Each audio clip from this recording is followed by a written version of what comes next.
Let's get corrupted. What is going on, everybody? It's your boy Joe with Meteoric Serpents coming back at you for another episode of the Colubrid Corruption Podcast. Guys, I hope you're all doing super well whenever you're watching this. So, just to give you a little background about this episode, so it is March 1st. This is not being released to the public until March 16th, just because of the way scheduling is going. So, yeah, there's a little bit in the past. If you're watching this, the Patreon members are getting this nice and early, though, so if that's a perk that you want, feel free to join the Meteoric Serpents Patreon. First link in the description. But yeah, so I'm super excited about this episode. I know you guys probably saw the thumbnail. We have on Dan Mulleary from DM Exotics. Going to be a super cool episode, and it's pre-recorded mostly for time things because we're about 12 hours apart. So I'm glad we were able to make this time and get this done. But yeah, let's roll through this intro stuff and we could bring Dan on. But yeah, guys, I hope you're all doing super well. Make sure you hit that like and subscribe button on today's podcast. If you're listening on the audio podcasting platforms, I appreciate you as well. Feel free to leave a 5-star review. And if you're listening on there, come over to YouTube and hit the subscribe button just so we can build that audience there. We're creeping up on 1,100 subscribers. So let's get those numbers rolling and keep getting us up there. Like I said, you can listen to this on the major audio platforms, Apple, Spotify, everything like that, YouTube Music. So, yeah. Down below, you'll see here, you could follow all my social media platforms. It's pretty much at Meteoric Serpents everywhere. You could type that in Google, wherever it is, and you'll find me some way, somehow, or type in the Colubrid Corruption Podcast, and it's bound to pop up. So, yeah. Guys, make sure you're supporting USARK Florida. Those are the organizations that are fighting for our rights to support our reptile keeping, whether you're a hobbyist or a business person. They're the ones fighting for us against legislation that wants to take our animals away. So make sure you go support that. Like I mentioned, the first link in the description is the link to the Meteoric Serpents Patreon. A lot of behind the scenes content of what's going on in my collection, early access to pre-recorded episodes like this one, and just a fun community of people who enjoy colubrids. So yeah. So that's that. And then thank you. As always, this episode is brought to you by the Show Me Reptiles show and the Show Me Marketplace. Show Me Reptiles is the ones who put on Colubrid Fest. Mickey, he's awesome. If you're a vendor or an attendee of reptile shows, go to the Show Me Reptiles website and find the nearest show to you. Go check it out. I have the link to that in the description. Then, if you are a seller of snakes, you could also check out the new Show Me Marketplace and use code corruption-50. Again, that's corruption-50 to get 50% off your first year's membership as a seller on there. So go check that out and go sell some snakes. And then, as always, just a weekly reminder, guys, Colubrid Fest, September 12th to 14th in Fort Wayne, Indiana. It's going to be great again. As I've always said, year one was fantastic. Year two, it's going to be even better. So I really hope I get to see and meet a ton of you this year. Again, that's September 12th to 14th at the Allen County War Memorial Coliseum in Fort Wayne, Indiana. And before we get started, as always, we have our hashtag Colubrid Corruption of the Week. Guys, again, if you ever want to get featured on the show, start putting hashtag Colubrid Corruption on your Colubrid photos. I show one of these off a week, and today it's going to be a nice pair of F3 Lagarida Costa Rica Stewart milk snakes from David Deem Temporalis Enterprises. Very high quality photos, nice looking snakes. And David was a former guest of the show. So go check out, again, Temporalis_Enterprises. Go give them a follow if you don't. And again, put hashtag Colubrid Corruption if you want to get featured on these episodes. But yeah, let's see. All right. that's about it, guys. So without further ado, let's bring on our guest for tonight and welcome Mr. Dan Mulleary. How are you, man? Good, good. How are you doing? Doing well. Like I was saying, thank you so much for coming on. Obviously, we're far away in the world, and I'm glad we were able to work out the time to make this thing happen. Yeah, for sure, Yeah. for sure. Yeah, when I'm As I've living over here, my only the only way that I connect with the US is like through social media. And that's it. My right. phone isn't ringing. I turn off my US phone because I don't want all this roaming charges and stuff. I have a Thai phone with a Thai number, and the only time it ever rings is like when it's um, like scam calls, but it's all Thai and I don't even understand any of it. But yeah, I just completely I don't want to say I'm out of touch, but I don't have like my finger on the pulse of everything that's going on in the US. So it's a little weird, but when I do these podcasts or whatever, it's cool because hopefully I'm reaching your audience, which is a different audience than my audience, because we have our YouTube channel and our social media stuff too. Yep. But no, it's Which cool. all of that is going to be in the description. All the links to DM Exotics will be in the description. Right on.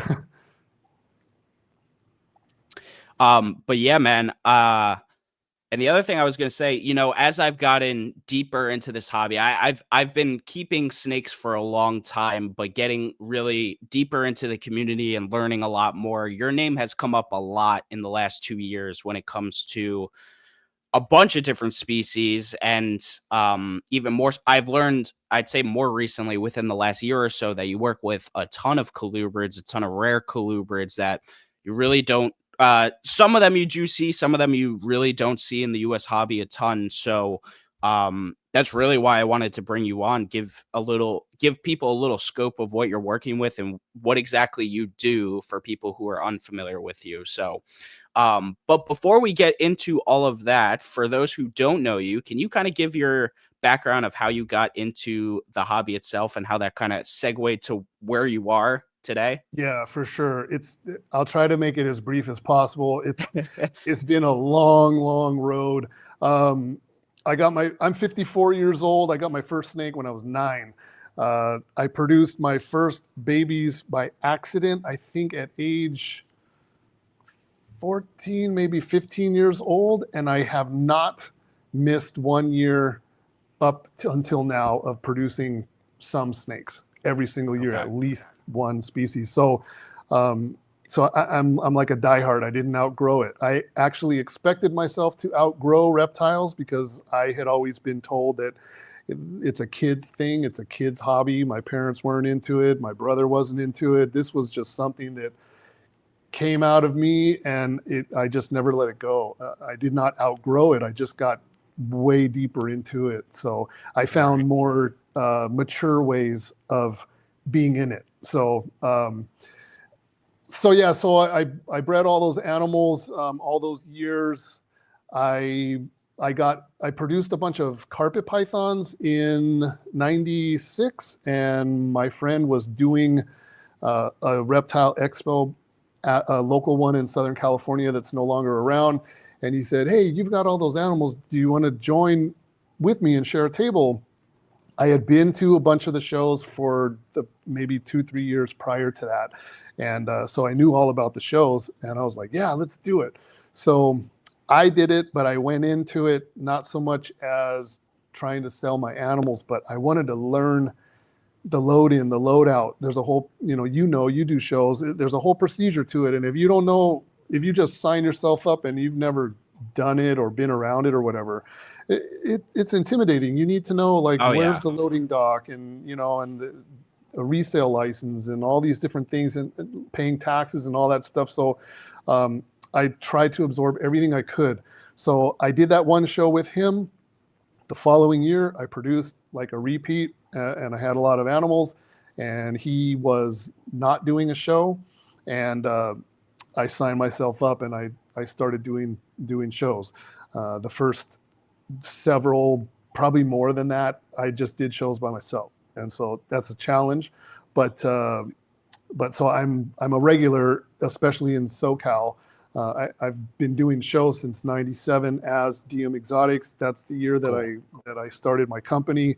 That's the year I started paying taxes as a business for reptile sales and that. So I've been around for a long time. So since '97, right? So a lot of hobbyists, a lot of my customers, they weren't even born in '97, you know. So it's kind of I wasn't either. Yeah, right. So so anyway, I had a job in law enforcement, completely unrelated to reptiles, but I was kind of at a crossroads at one point. I wanted to open up my own shop. I was really tired of my work, and I was trying to figure out a way how to like take things up a notch and whatever. And my dad, who's no longer around, at the time said, I think it's a really big mistake what you're doing. You're walking away from a good job. You're going to have retirement and this and that. And so I listened to him, and I compromised with myself, and I decided I'm just going to do a reptile business and keep this job. And if I have to work twice as hard, I'm going to work twice as hard, but I'm doing both. I was really stubborn, and I did. And so I ran DM Exotics alongside of me working full time. And then I'm nearing retirement. And so I'm in 2020, I turned 50, and I was eligible for retirement. I had put in 31 and a half years with the city that I was working for. And a couple years leading up to that, I was trying to figure out, what do I do? Do I just shut it all down? You know, I had the YouTube channel, the brand, pretty well recognized name, all that kind of stuff. And so I needed to figure out a way, I wanted to figure out a way how I could continue doing it as, you know, being retired. I knew I was moving overseas. My wife is Thai. So we had already built a house over here in Thailand, like a couple of years before I retired. So I knew I was coming over here, and I was trying to figure it out. And so I came up with the idea that if my partner in Malaysia, who was my supplier and good personal friend, if he was interested in allowing me or us to join forces together and do a breeding facility, I could send a lot of my Colubrid projects over there. That made sense. And he was totally open to it. And so he agreed. And in early 2020, I think it was, I sent pretty much my whole collection of Colubrids overseas. And this was during the pandemic, getting cages. I couldn't get into Malaysia myself. All the countries were closed, right? So because of the pandemic. So we basically formed a full breeding facility. I was able to send my animals no problem during the pandemic. And I did that in about two or three shipments worth. I did it in chunks. And fast forward to today, I'm retired. I spend most of my time here in Thailand, living in my house. And I just go back and forth between here and Malaysia and check in on the facility. It's not easy. It has many challenges because breeding animals, when you're at home and they're there with you every day and you can check on them in the morning, at least that was my kind of daily routine, checking them in the morning before I left for work, checking them when I got home from work, and then checking them one more time before I left, went to go to bed. And obviously on my days off, I was piddling around out there all the time. So I was super hands-on, and the breeding was way better results, right? Because I could see all these things and make these observations. But now I'm sort of managing all these things remotely. And I have animals back in California as well. Not a ton, but I have a small collection of rare stuff also there. And so I have workers on both sides of the world doing this, doing that.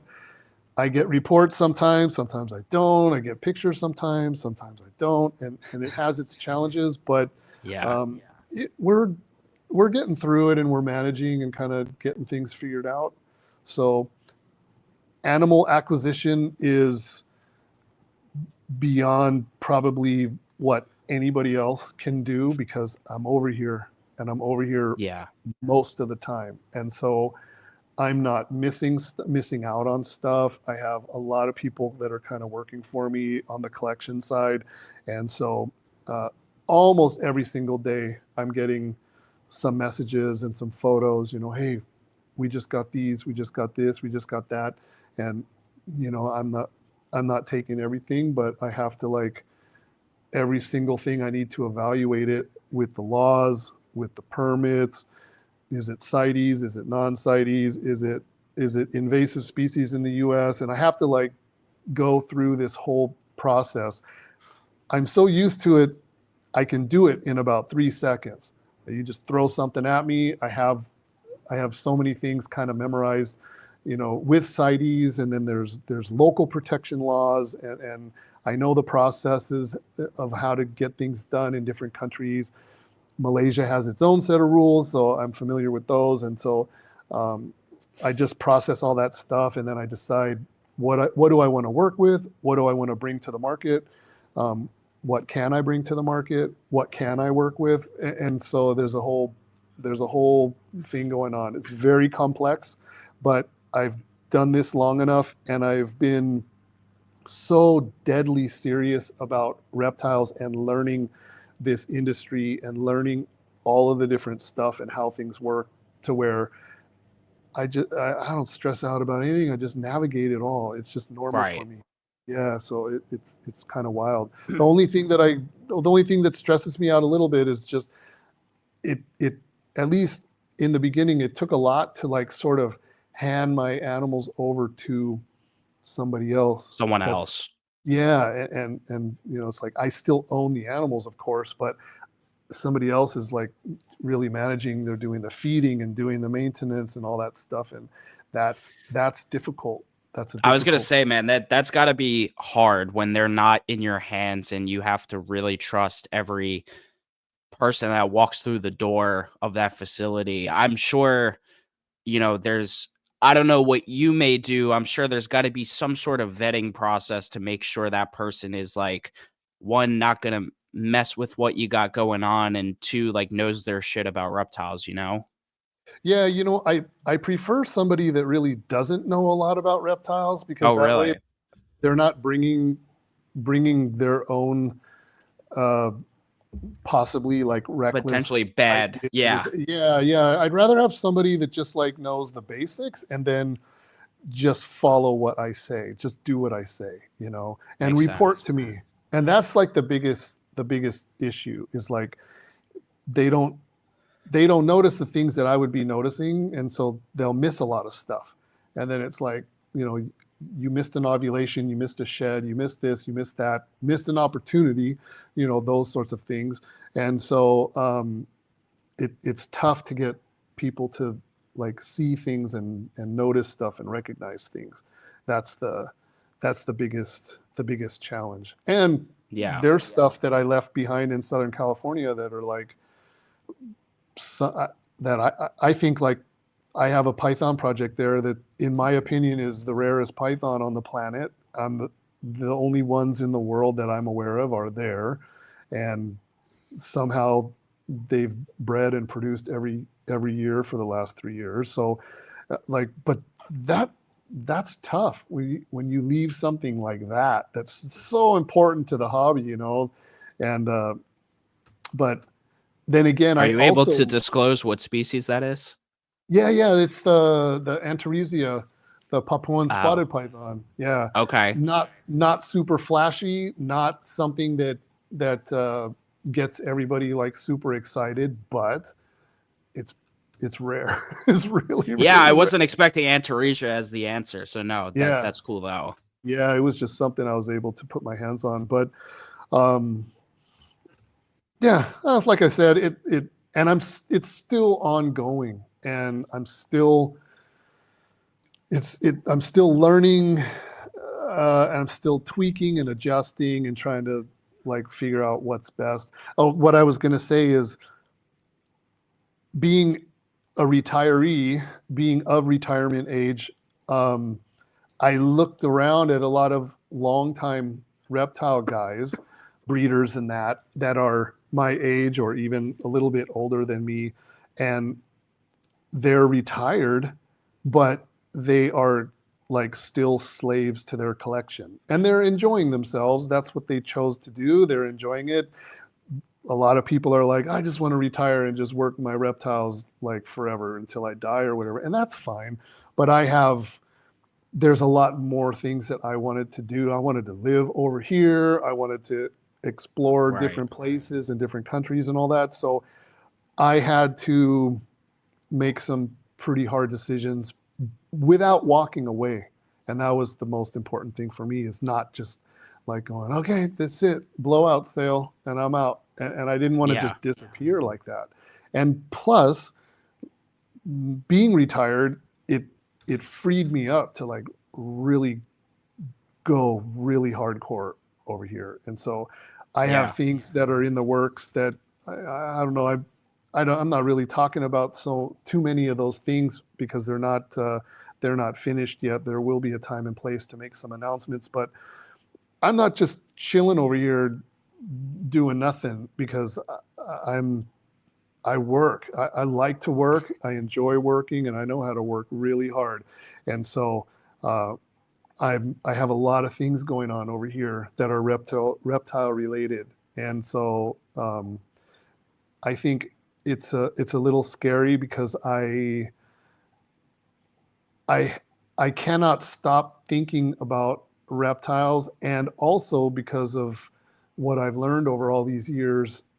What else can I do now? What else can I do? Can I get a license to do this over here? Can I set up a farm over there? Can I do this? Can I do this thing? And so I'm involved in a couple of pretty big moves that I've made. But like I said, there'll be a time and place to announce those things. They're not quite at the Very point cool. where I want them, where I'm ready to like tell the world, dude, look what I just did. This is crazy. So um, it's just awesome because I'm retired and because I'm over here, and so I'm replacing all the enjoyment I got out of being so hands on with my personal collection back in the States. I've replaced all of that with the same type of excitement, but I'm trying to make some moves over here because I'm not Right. old yet. Like I'm retire. I'm a retiree, but I'm not old, and I'm still very capable of a lot of stuff. So I'm really working at it pretty hard Yeah.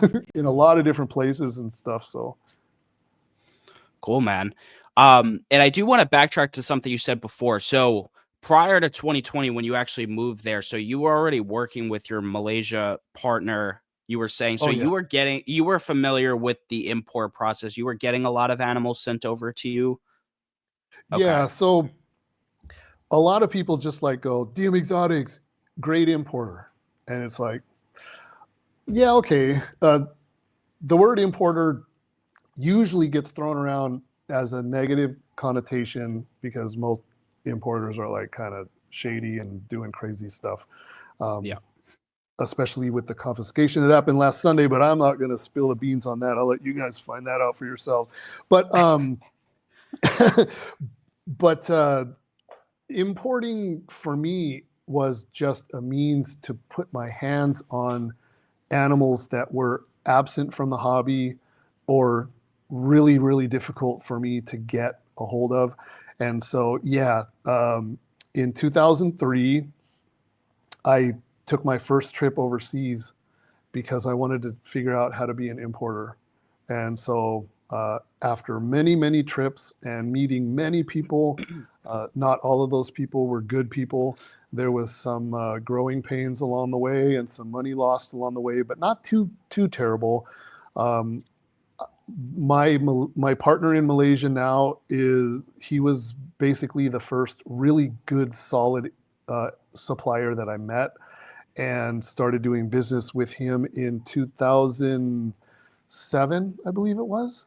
So we're creeping up on 20 years, I guess, with Yeah. doing business with him. But of course now we're like partners and really, really close friends. Like I Yeah. talk to him way more than I talk to my own brother. like he's like family to me. So we have a really tight relationship. So yeah, so I have him still, and then I have a longtime Indonesia supplier, and then there's another Indonesia supplier that I started doing business with not too long ago. And so that was all, like, that was a huge stepping stone for me in the learning process, especially for me to be getting to the point where I'm at right now. Without all of that stuff going on, I would have just kind of been an idiot over here living in Thailand with my wife and not knowing or understanding how anything works over here.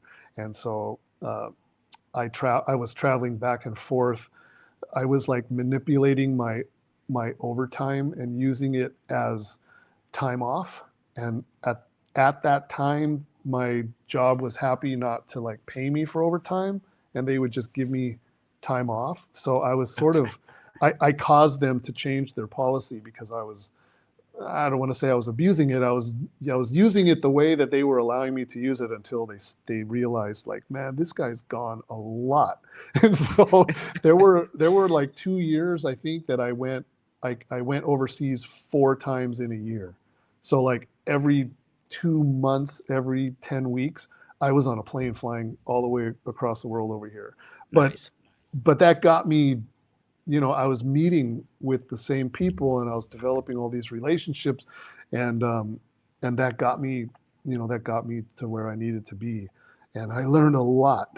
I wasn't just the guy just, sitting there going, hey, can you get this? Hey, can you get that? Can you get this? Though that was part of it, but I also wanted to know, hey, so what does it take? What kind of permits do you have to apply for? Tell me about the quota. Tell me about this. Tell me about that. And they were very surprised that somebody was asking them all of those like for that inside information. And they were super willing to share it with me because nobody ever asked them about it. And they were almost like proud to tell me because it's such a complicated process that it was like they wanted me to know how difficult it is for them to get those shipments out.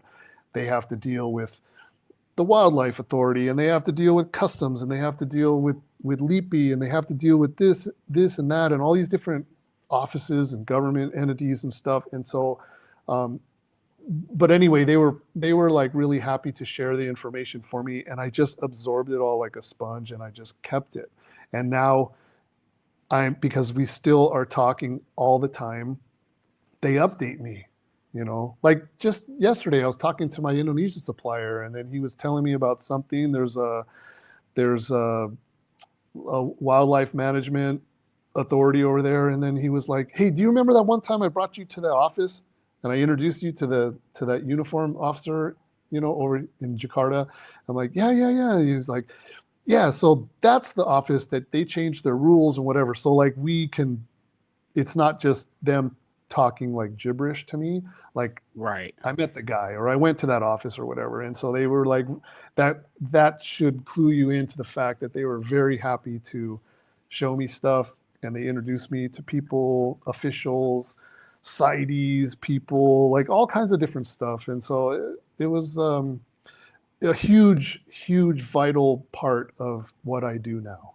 And so okay, I didn't want to I didn't want to do anything blind, And at the time when I was trying to absorb all this information, I didn't know that I was going to be doing what I'm doing now. It just happened, But all that information is locked away, and here I am. And just putting it to use, knowledge is power. yeah. So I just go after it. Awesome. And before we start jumping into real snake talk about your collection and whatnot, Yeah. has language barrier been a roadblock for you at all, or are they? Because I feel like in a lot of countries, there's someone that speaks like even the most smidge of English. So Yeah. what is that like? I'm sure that's got to be some form of a roadblock for you. Only with usually like the local trappers. Those people Okay. usually will not speak a word of English. And when we do travel out and we go to meet any of those people, we always have translators with us, and we usually don't even have our business partners with us because they're like, I'm not going into the jungle. Here, take such and such, and like you can go meet whoever you want to meet and he'll look after you, whatever. So that is usually how we solve that problem. And then no, my both my Indonesia partners speak very good English. One of them Okay. is not Indonesian, and then my Malaysia partner also speaks very good English.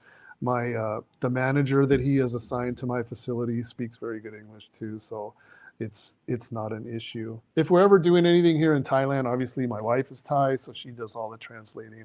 But usually Got it. that's not so much for like animal acquisition as much as it may be for like filming a YouTube video at somebody's house to film their collection or something like that.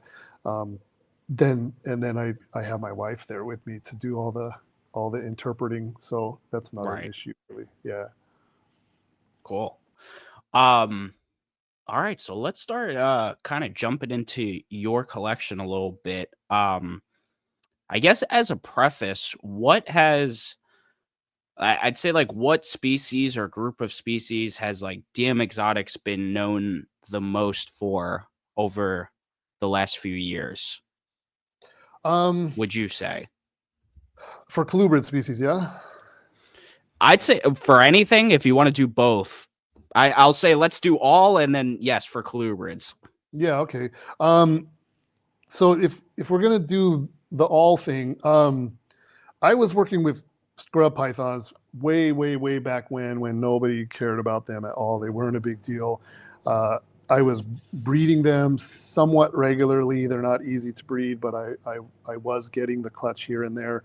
And so it just so happens that now they're very popular. Whether or not I contributed to that or my YouTube channel contributed to that, probably in part for some of the people, but also a lot of people just wanted to find their way into new things, different species and that. So scrub pythons way back when, and they're still a passion of mine. I actually have some in the Malaysia facility, and I have some also back in Southern California. And so Nice. those are still part of what I do. I was doing Boiga at the same time way back when. You could imagine that starting to import, I was into Boiga even before I started importing, but my first shipments from Malaysia were coming over in 2007, and that really opened up the world of Boiga to me.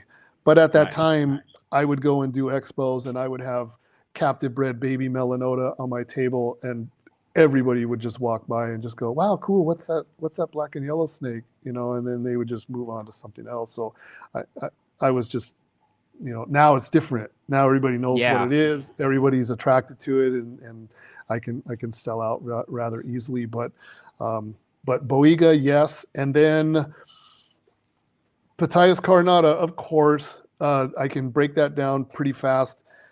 My very first trip to Thailand in 2003, I went to the Red Cross Snake Farm. We just did a video from there, actually, I think like 4 weeks ago. And they brought one out during their public hands-on snake show. And it was a big old male, and I was just like, what is that? Like, it looked like a cobra. It was huge, and I was just fascinated by it. So I stuck around like the annoying tourist, and I waited, and I grabbed one of those guys, and they had put the snake away. Of course, it came out in the middle of the show, and it got put back, and I was able to like get it out of them, the scientific name. Like, what is that? So at that point, I knew that I needed to put in full 100% effort into learning how to importing, and importing that. Like, that was a huge goal of mine. So it took me a while to find good specimens. I found them in Malaysia at a skinner. They were in horrible condition. I didn't even want to take pictures of them. They were, they were destined to be wallets and belts. They actually Right. skin those animals and pass them off as belts and wallets and that. And that was the only place that I could find them. And so I I took that the name of that species obviously with me to Indonesia, and that supplier actually did find them in good condition from a skinner in Indonesia. And of course, the whole skinner thing, that was me. That was me finding them at a skinner in Malaysia, and then taking that idea to Indonesia and saying, I want these, but you're probably going to have to go look at a skinner to find them because they're not in the pet trade. They're just not a thing, right? And so Right. it finally it took me a while, and I think I got the very first ones in 2009. I think I don't know. I think it was about 2009, Oh, really? and the supplier was able to check the export database. I think it went back 7 years or 8 years was the maximum that they could search back to see if any of those had been exported prior to me getting that shipment, and it was zero. So I pretty much just credit myself with being the guy that brought those to the hobby, and Okay. it created a huge buzz. It took a while for anybody to even like recognize what they were. They'd never heard of the genus, and even mucosa were like, for most people were like, Pareas mucosa, what's that? Pareas corals, what's that? I never even heard of Pareas, and so I was bringing them all in. I was bringing all three of those in, and then they started getting exposure. And then, of course, with me doing the YouTube channel and all that, so they're still a favorite of mine. I love working with them. I Yeah. have, based on all the ones that I've seen, I learned that the ones from Thailand and Malaysia are really beautiful compared to the more usually darker, drab, even melanistic forms that are in Indonesia. So I was like, let me get after this Malaysia stuff because it's really pretty. Yeah. In some cases it looks like a different snake, and so we have a whole bunch of those in our Malaysia facility, obviously, but those are not coming from skinners. Those are mostly being caught from the trappers in the wild. So a lot of like wide variation of appearances and that sort of stuff. And I'm sure I'm missing a lot of other species that like were a big part of what we did. But right now, the biggest thing for me, and it has been for the last several years, was to just bring new species to the hobby, period. Yeah. Just bring new stuff to the hobby, because once I started seeing an interest by US hobbyists in wanting to step away from the mainstream stuff and specialize in something that's new or rare, and just like cornering a little market of some new snake or whatever, that motivated me even more. And so again, all of the experience over all the years, seeing all the different animals, being familiar with the scientific names, and going to the wet markets and visiting with all these different people and all this stuff, I carry it all with me up here, So like Yeah. I can walk into a place that could be full of cages, full of snakes, and I can just scan so fast and just go, hold up, what is that? Like that's different. What is that? Oh, Rhabdophis. What species? They never know, and then I gotta like pull out my phone and I'm searching for it, and I can usually zero in on things pretty fast if I don't know what they are. And sometimes I'm stumped, even to this day, but that gives me excitement because that tells me that there's still a lot of new stuff that's not in the hobby, and I like to make Oh, that yeah. also a goal of mine. Beauty rat snakes also.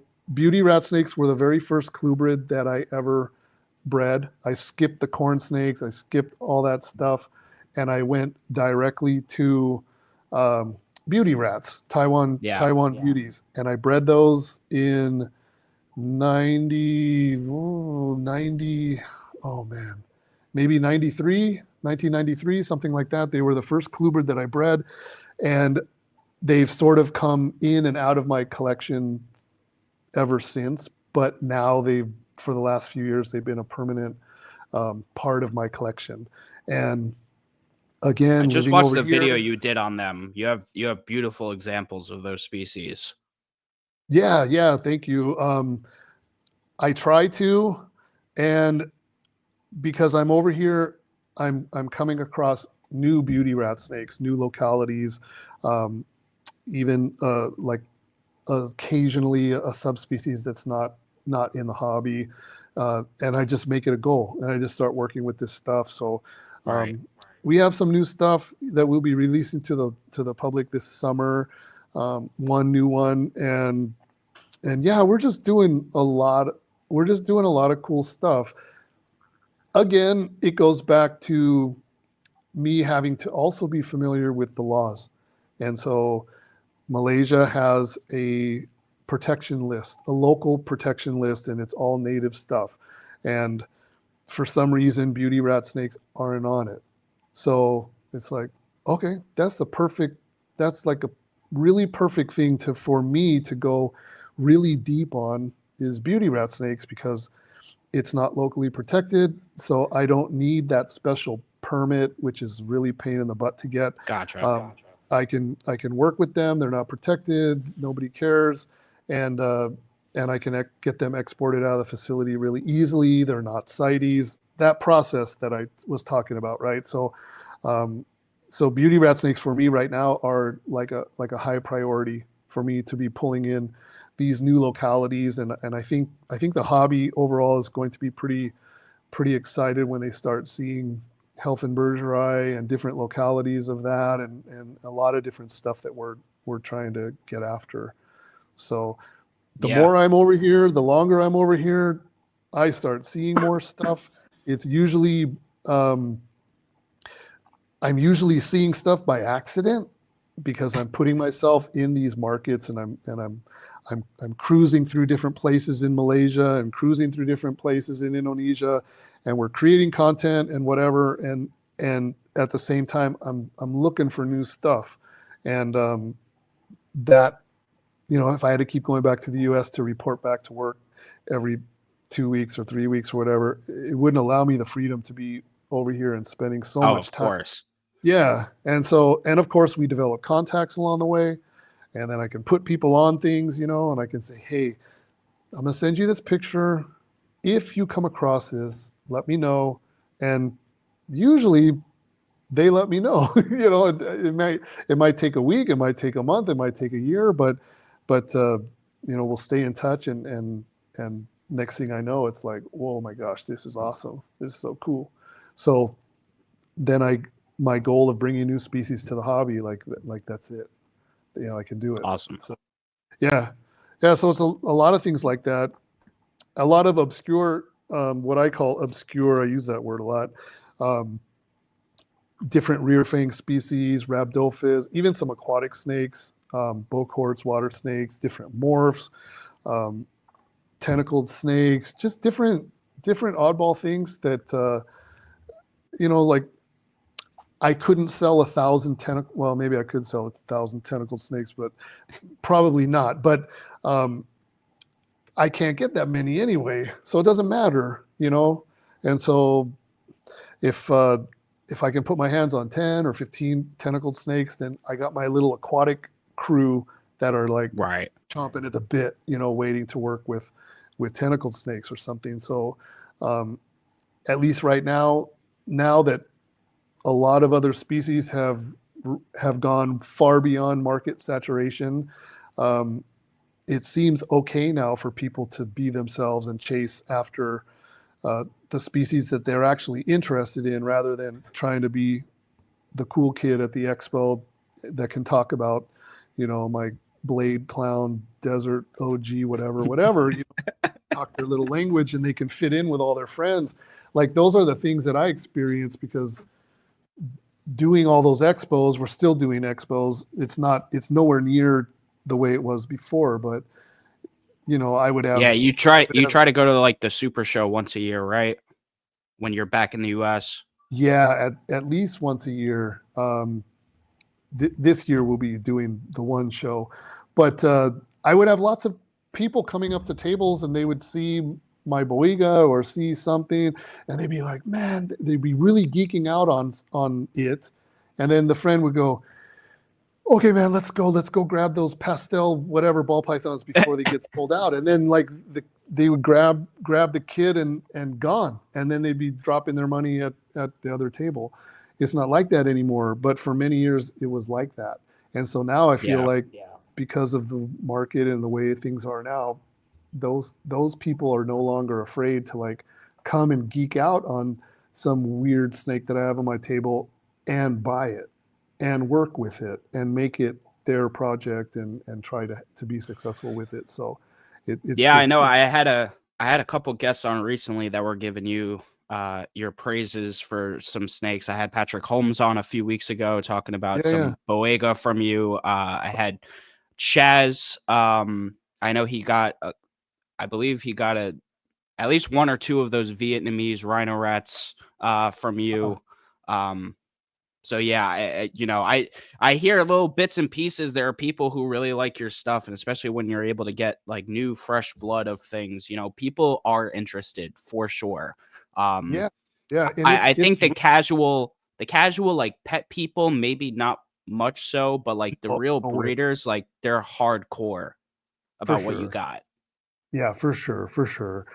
And yeah, that's a big part of it too, is being able to, for me to put my hands on things, like it goes back to DM Exotics importer. Well, yeah, but I'm not I'm not over here like trying to set up these shipments, importing tons and tons of the same thing that everybody else is. But if I can put my hands on something that's wild caught, where you put the WC attached to that rather than CB, and the WC is the thing that's way more important to the serious hobbyists. They're like, wait a second, that's wild caught. We haven't seen wild caught of those in how many years, and like that's important to the hobby. I think it is, Right. especially with some people like just being in a race to produce anything they can, and they just throw things together and whatever, and we lose a lot of purity of animals. Animals start maybe getting smaller over time due to inbreeding and that, or or breeding different localities or different subspecies or whatever. And so we've lost a lot of that, due to those reasons. And so for me, I'm like, oh, wait a second. Wild caught those. I have not seen or heard of wild caught of that species for X amount of years. And then it's like, that's good for the hobby. Let me get after that, so that kind of thing. But I'm not looking to get, hundreds of this and hundreds of that or whatever. I don't like to conduct myself in that manner, Yeah. because for one, it's a headache. It's too many animals. It's just not good for a number of reasons. So I just try to, within reason, like I'm still a hobbyist. I'm not like just some cutthroat, like super aggressive, greedy dude that's just scooping up everything, that I can. It's not like that at all. And I'm still so much a hobbyist, where I pick up all these strange things for myself to work with, Right. so it's yeah, it, I try to stay grounded, and just do what I do, and and still have fun at it. That's the main thing too. Enjoy it. That's that's a huge part of it as well. So Yeah. there's a And lot. I no, I'm sorry. Go ahead. No, I was just going to say there's other things too that we have in the facility. Gonyosoma, um, other Pareas. We have some Nigra marginata in there. We have some venomous in there. Being in California, venomous are illegal. They don't issue permits for venomous in California. So um, that was my chance to like put together cool little like pairs and trios and groups of different vipers and stuff like that. So Yeah. we're working with all kinds of different things in there, and it's that stuff's really fun for me, because how many years did I walk into my snake room or whatever? I never walked in and went, wow, the viper looks really nice today. I never did that. And then now I walk into my facility and I have like some of the like super high end, like really rare vipers. And I'm I like, was just watching one of your videos last night of the temple pit vipers? Am I yeah, saying the name wrong? Yeah, those were super cool. yeah, yeah. The ones from Sulawesi. Yeah, beautiful. We have a solid group right now too, which is really, really interesting. We have the Borneo subannulatus. I don't know how many venomous people you have that follow your podcast or whatever, but we have some cool stuff. We have some protobothrops from Vietnam that are pretty rare. And I have I'm some, okay with venomous talk on here. I feel like it's the closest thing to colubrids that you could kind of just lump in. So I've had guests with right? venomous before. I think it's a cool topic. I'll have to have Patrick Holmes back on just for an episode on venomous stuff. Oh But yeah. yeah, Yeah, no. for So sure. I'm cool with that talk too. Right on, right on, right on. Yeah.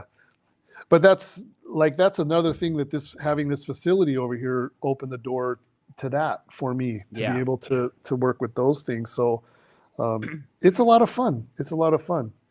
And the other thing is too is I'm not scooping poop unless I'm over there and it's like, hey man, let me give you a hand. And usually they're like, no, boss, like you shouldn't be doing this. We got it, And so I'm not scooping as much poop as I used to all those years. Like it's like now I'm kind of like I'm regarded as the boss, but I have no problems getting my hands dirty too. But it's a lot easier when I don't have to maintain animals, and I don't have any reptiles here to speak of really here in Thailand because the laws are weird, and I don't have anybody that I could use to maintain animals while I'm gone. I'm not here all the time. Like we may be in Thailand a lot, but we may not be at the house all the time. And my wife's family's freaked out about snakes, so I couldn't like grab her brother or whatever and say, hey, take care of these cobras, I'll be back in 2 weeks. Or no way, like no way. They'd be like, hell no. So I'm not really maintaining any reptiles here at the house. A little bit of stuff, but nothing crazy. Things that can be easily managed, like without a lot of care and stuff like that, and keeping things outdoors, not indoors, and that sort of thing. But that's another question I get is like, why not? Why didn't you have your facility in Thailand? I hear that all the time. I get asked a lot, and it's like laws. The laws just aren't. They're just not in place for the reptile industry for exportation. They're just not. They're just not the same. And so, I chose Malaysia because it's like a 2-hour flight from Bangkok on a budget airline is really cheap and inexpensive to fly. And my partner's the biggest, and probably right now he's about the only exporter in Malaysia that's functioning right now at this point in time when things are really complicated and difficult. And so he just manages everything from the business side. Like he's already the guy, he's the established guy. And so everything is just set up and is just better. And so I chose Malaysia as the place to do it. Yeah. Things change, laws change. It could prove to be a big mistake later. They could do something with laws and they could tighten everything up. They could close, they could do whatever. But I have like a backup plan because we have a YouTube channel, so we can use the facility for content if we wanted to, like consistent content. But also my partner, he has a lot of, he has his own brand, he has his own products, so Okay. he can put prototypes into play, like reptile products. We can put the prototypes into the cages. We can use it for advertising for his products. A lot of the cages that we use in our facility, he told me last time when I was with him last month, he told me that he's probably going to be ready to look for distributors in the U.S. for his brand of caging. And Oh, so, awesome. yeah, so the facility serves more purpose than just like breeding. But Nice. but at the same time, I covered it a little bit. Non-native snakes, breeding in Malaysia, beauty rat snakes not protected, right? That those sorts of things, those shouldn't have any issues for us to continue on. So even if laws change a little bit, we can still manage. But I have fun walking into the facility and like playing with snakes and doing all the stuff and making content, Of of course. course. Yeah. So I think we'll be okay. I think we'll be all right. Yeah. Yeah. I just want to go back to what you were kind of mentioning about the whole importer exporter shtick. Because you seem to break the norm. Everyone that I've ever heard talk about you just mentions how high quality, healthy the animals they're getting from you are. And again, I'm sorry, we're almost an hour deep and we haven't really deep dove on any animals, which I still do want to, Oh yeah, some no problem. species. No But worries. can you kind of explain your process of how you will take a wild caught animal and getting it from point A in your facility, freshly wild caught, to point B, someone in the US perhaps who's getting a healthy wild caught animal? Yeah, well, of course we're screening animals, we're handpicking animals, we're we're choosing not to deal with animals that are going to be an issue, of course. Um, we treat for mites. Last year, or at the end of last year, or beginning of this year, we started to implement Next Guard, which is the oral treatment of mites, and I'll tell you that that's amazing. That works absolutely amazing, especially for our facility is not the wild caught facility. That's in another building. Our facility is pretty static, but we still do have small groups of new animals arriving into our facility, and we have a quarantine room. But now we're implementing the Next Guard, and so even if an animal comes in or a mite comes in on one of the workers' shoes or whatever, and it crawls into one of the cages, and we have the Next Guard already like as part of our protocol, it's not nothing going to happen. It's like we're good to go. So that's been a real game changer for us over there. But knowing about all these animals is a huge thing. I get messages not every day, but at least a couple messages per week from people that say, "Hey, can you help me? I got these and they won't eat. And the seller told me that they were eating pinkies every week or whatever." And then I AKA have they didn't get them from you. now they didn't get them from me, but they're looking for customer support from me, which I do find annoying. But I usually give the information. I'll usually give one of those. You should ask the person that you spent your money with all these questions. That's called customer service. But then in the same like email or response, I'll still give them the information that they asked for. But it still bothers me. But that tells me that I don't blame you. importers don't really always know much about what they have, what they eat, what temperature they should be kept at, the environment that they come from, and all that. And I've always made it a big part of what I do to, if I don't know, go find out and learn it and figure it out. And it'll help me take care of my own animals. And of course, I don't have any problems telling other people, passing that information along. But knowing what these animals eat, when you're dealing with stuff that doesn't, it's not one rat pup, every 7 days, like things that are very specialized feeders, things that need to be offered food more often or less often or whatever. And so we do all that. Those are things that we do. If they're in our facility, the longer that they're there with us, the better that they're going to be when they come out of it and get exported out or whatever. If they're animals that I haven't seen from Indonesia, sometimes I'm handpicking off the farms, but not always. And not everything in every shipment is something that I was able to handpick. I might get offered something 4 days, 3 days before shipping, and say, hey, I just got these pythons. Do you want them? And be like, yeah, send them over. But all my experience, I just put it into play, and I know what they eat, and I know how they should be kept and de-stress. Stress is a huge thing. We don't slam stuff with meds either. Like as soon as it comes in, if it's fresh wild caught or whatever, stress is the thing. Like if an animal has parasites, so what? It's living with parasites in the jungle, but it's stress that causes all the problems with all the different things, right? It could be living with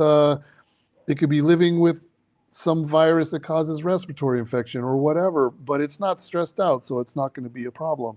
So removing stress is a huge thing that we do. And if you have an animal that's already stressed and then right away out of the bag and you're tubing it with Panicure and Flagyl, like you're just compounding the stress beyond anything, So it's taking time, letting animals acclimate, removing any stressors, giving them fresh water, treating them for mites. Mites are easy to treat. You just have to treat, and you have to treat it completely. You can't just like go, I'm going to treat this corner over here. I saw a couple mites, but these look okay on this side, on this wall, so I'm not going to do those. It's like, no, that's not how it works. You got to do everything. So just do everything deliberate, very thorough, and I don't sell animals that are going to be a problem. I don't need money. I don't need the money like that. I don't have to be getting animals out the door to make my little system work or whatever. And so I'm not going to sit here and tell you that I never get animals that are not thriving or whatever, but I don't sell those animals. And a lot of people do sell those animals. They'll put them in a box and go, well, it looked fine when I bagged it. You can read about those types of problems all day long on Facebook, on the inquiry boards or whatever. And so we don't do that. We don't do anything like that. Even if something looks great and 1 week later I'm getting ready to ship it and I pull it out and go, oh man, I didn't notice that before. Like I just put the brakes on and I'll take some photos, I'll message or message the buyer and just say, hey, I don't feel comfortable sending this to you. My customers will tell you, it doesn't happen that often, but it happens. And I just do the right thing. And I don't send it out. It's just, animals are animals. Like they're not all going to be amazing and perfect and thrive and all that. It's animal stuff, it's just not like that. But it also just depends on what you send out, what your standards are, and that sort of thing. So I do my best to do good by my customers, send them good animals. The green tree pythons, Patrick probably told you, we're testing them all for nidovirus when they come in, when we get them in. Even with me hand picking, I can't test over there, so I don't know if they have nido or not. Just me picking and like leaving some of the thinner ones out of the mix or whatever, hand picking nice, robust, beautiful ones and getting them in or whatever. And then I test, because I don't know. But some of my customers, not all of them, but some of them are also going to test.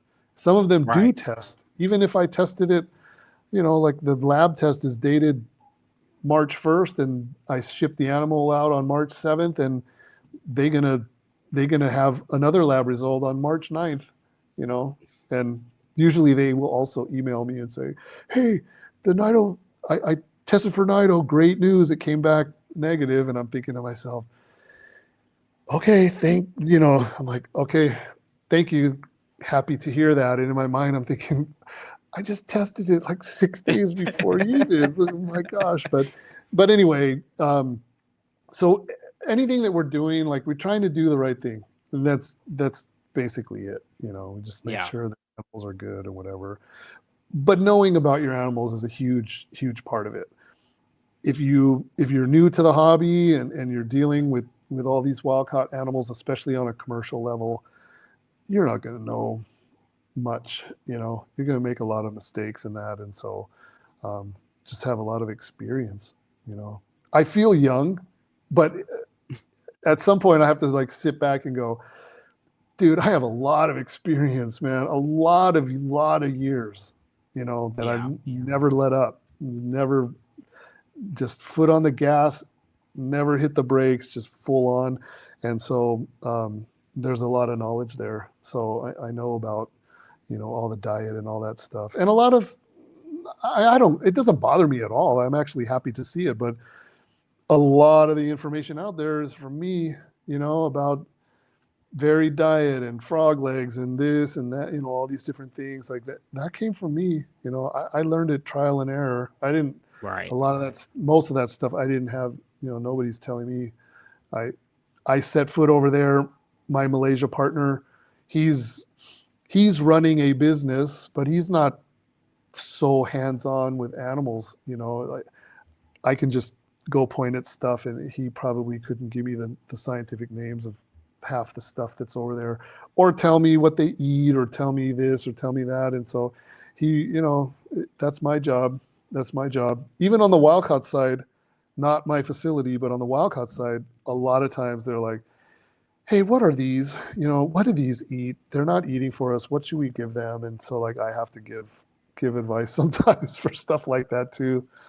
But no, to answer your question, it's not an easy answer. It's very complex, but we just try to do as much as we can by the animals. Yeah, the general thing here is just taking your time, going through the appropriate steps, and sending out healthy animals, as opposed to getting the shipment in, putting it on the show table the next day, like other importers will do. Yeah, and this is going to sound weird, and a lot of your people that are listening are going to kind of be like, "What?" I'll do this. This is going to contradict itself, but this big house that I'm sitting in was paid for with reptiles, right? So I'll start with that. And now I'm going to contradict myself. I would be so happy if I could just have a collection of snakes and not be in business and just sit back, right? So I have a facility in Malaysia. It's stressful. I could understand that. It's stressful, right? I didn't want to be like this businessman or whatever. I just wanted to have my animals, produce a few things, unload, try to find places for my babies or whatever. But now I have the facility in Malaysia. I wish it could just be my personal facility. I could just cruise in there and just play with snakes and maybe film some content and just enjoy it. But my partner is a businessman. So I have to make sure that there's a reason behind us having that facility, because there's some costs involved and that sort of thing. And the animals are breeding and producing and that. So I kind of have to be in business to make everything work. And you have animals, food costs, electricity costs. Oh, in Malaysia, the electricity is to run our AC units, not heat. But for you, you need to heat, keep your animals warm and that sort of thing. So there's costs involved, but I wish I didn't have to go about it as hard as I do. Importing also is a commercial activity. It's not, I get emails every single morning when I wake up, because that's like the end of your guys' day, right? But I also will get emails from Canada, from the UK, from all these different places, and they're like, hey, how much is shipping for one pair of these to the UK or something like that? And it's like, it doesn't work like that. I wish it did. It would be awesome. I'd be able to send animals all over the place. But import, export is a commercial activity. It's done at a commercial volume. And so even when I started importing, I was like, I would have to take so many things that I didn't want just to get like the one pair of animals that I really wanted. And then there would be like 3 more crates full of stuff that I didn't want. And then I was forced to distribute and get reptile stores on board and commit to taking 10 of these and 5 of those and 20 of these and all that. I was even selling to other importers at times that would then distribute those animals to their customers. And so I was forced to play the commercial game just to get a few little animals for myself. And so Well, that's why you do the scheduled shipments, right? So that you could get all the animals to the US at once, and then they can get distributed appropriately from there.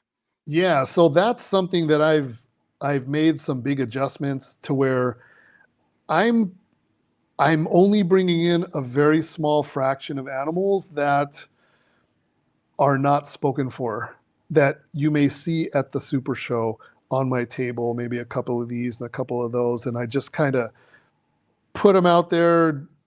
They'll probably sell, whatever, but for the most part, the majority of what I'm putting in those shipments are things that are already sold.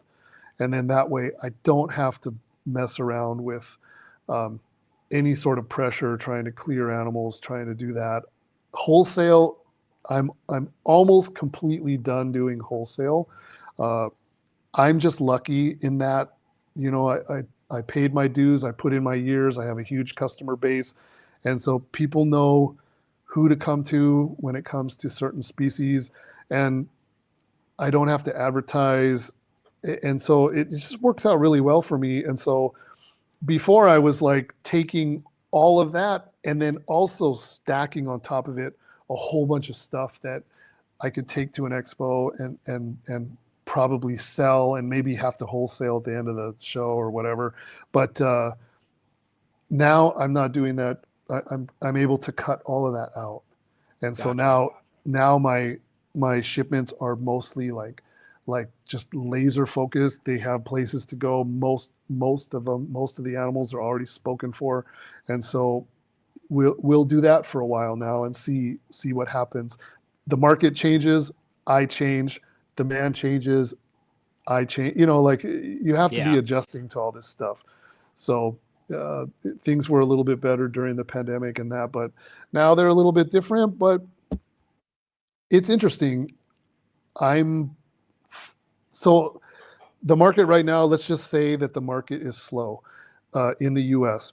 Some people will say, oh, I sent out 10 boxes last week and it's great for me. But overall, it's slow. And so let's use this example. This is a real world example. You have 3 or 4 importers in the US. Their customers, maybe their stores, the accounts that they have or whatever, they're not moving so many animals anymore. Less stuff is moving at shows. And so there's really less people asking them for a lot of this stuff, right? So it makes it more difficult for those importers to put shipments together because now they're like no longer at a commercial level. Their needs are very small. And so we call it the candy. In one shipment, there'll be like just a little bit of candy, the real good stuff. And then the rest of the stuff is just miscellaneous, like pet store bread and butter stuff, they call it. And so everybody wants the candy, but right now, because everything is slow and it has like this trickle down effect, a lot of the importers aren't importing as much anymore. Therefore, there's less candy. And of course, there's less bread and butter because it's mostly not moving anymore. And so there's less shipments. But I'm benefiting because, again, I'm over here. My business partners, like, we're working together really well. They're sending out less shipments. I'm helping also sometimes to provide the candy. It's like, dude, send me, like, put these in your shipment, put this in the shipment. And so, like, I can get really nice planned out shipments full of the stuff that's always in demand. That's even more in demand now because the importers can't pull it in because they can't justify that commercial volume because nobody's buying it. They don't want to get stuck with it. So they're just like, okay, let's pass. We'll revisit the this shipment next month or whatever. And so for me, it's great. It's great because the demand is higher for the high end stuff, the rare stuff, the candy that we call it. And so customers jumping from them, coming to me going, hey, I keep hearing about this June shipment. I'm looking for these pythons. I'm looking for this. I'm looking for that. It's like, yeah, I'll put your name down. We'll see how it goes. But every time there's any sort of market shift, some people are doing good and some people are doing bad. During the pandemic, most people were just kicking butt. They would place shipments with importers and or with exporters and say, I need an order. I don't care what you send, just send me something because everything is selling. And so like there'd be like 6 crates coming from Indonesia full of just whatever, and then they would take it to the expo in the peak of the pandemic. Everything would sell. Everything was great. And it's not like that right now. It's the opposite. Right. And so I'm left in a good situation based on everything that I'm describing to you. And so importers, not so great, and the market is slow and that sort of thing. So it's interesting to watch. I don't rely on this for a living or anything. I get a pension and I'm very comfortable, but yeah, it's very interesting. I like to be able to sometimes sort of remove myself and like be like on the outside looking in and going, now that was a smart move. And then it's like, that was dumb. He shouldn't have done that. Like that sort of thing. And I can sort of sit back and evaluate. I have the freedom to kind of look around and poke around and see what people are doing. So, but interesting times, that's for sure. But yeah. The June shipment, it's a thing. There's 3 of them coming. Cool. Yeah. Awesome. Awesome. Well, I did want to, we talked about them a little bit before, but I did want to put some focus on this episode to Pareas for sure, because there are species I haven't talked about on this show. I don't really know anyone who has them besides you for the most part. And like you were saying before, they're getting more popular, and maybe it's my ignorance and I'm not seeing it, but like I genuinely don't really know anyone with any Pareas besides Clint Bartley, who got some of the Nigro marginatum. He got like a group of those recently, but otherwise I really don't see them besides hearing about what you have and seeing wild caughts on like Morph Market and stuff. But can you kind of give an overview of what you're doing with the Pareas?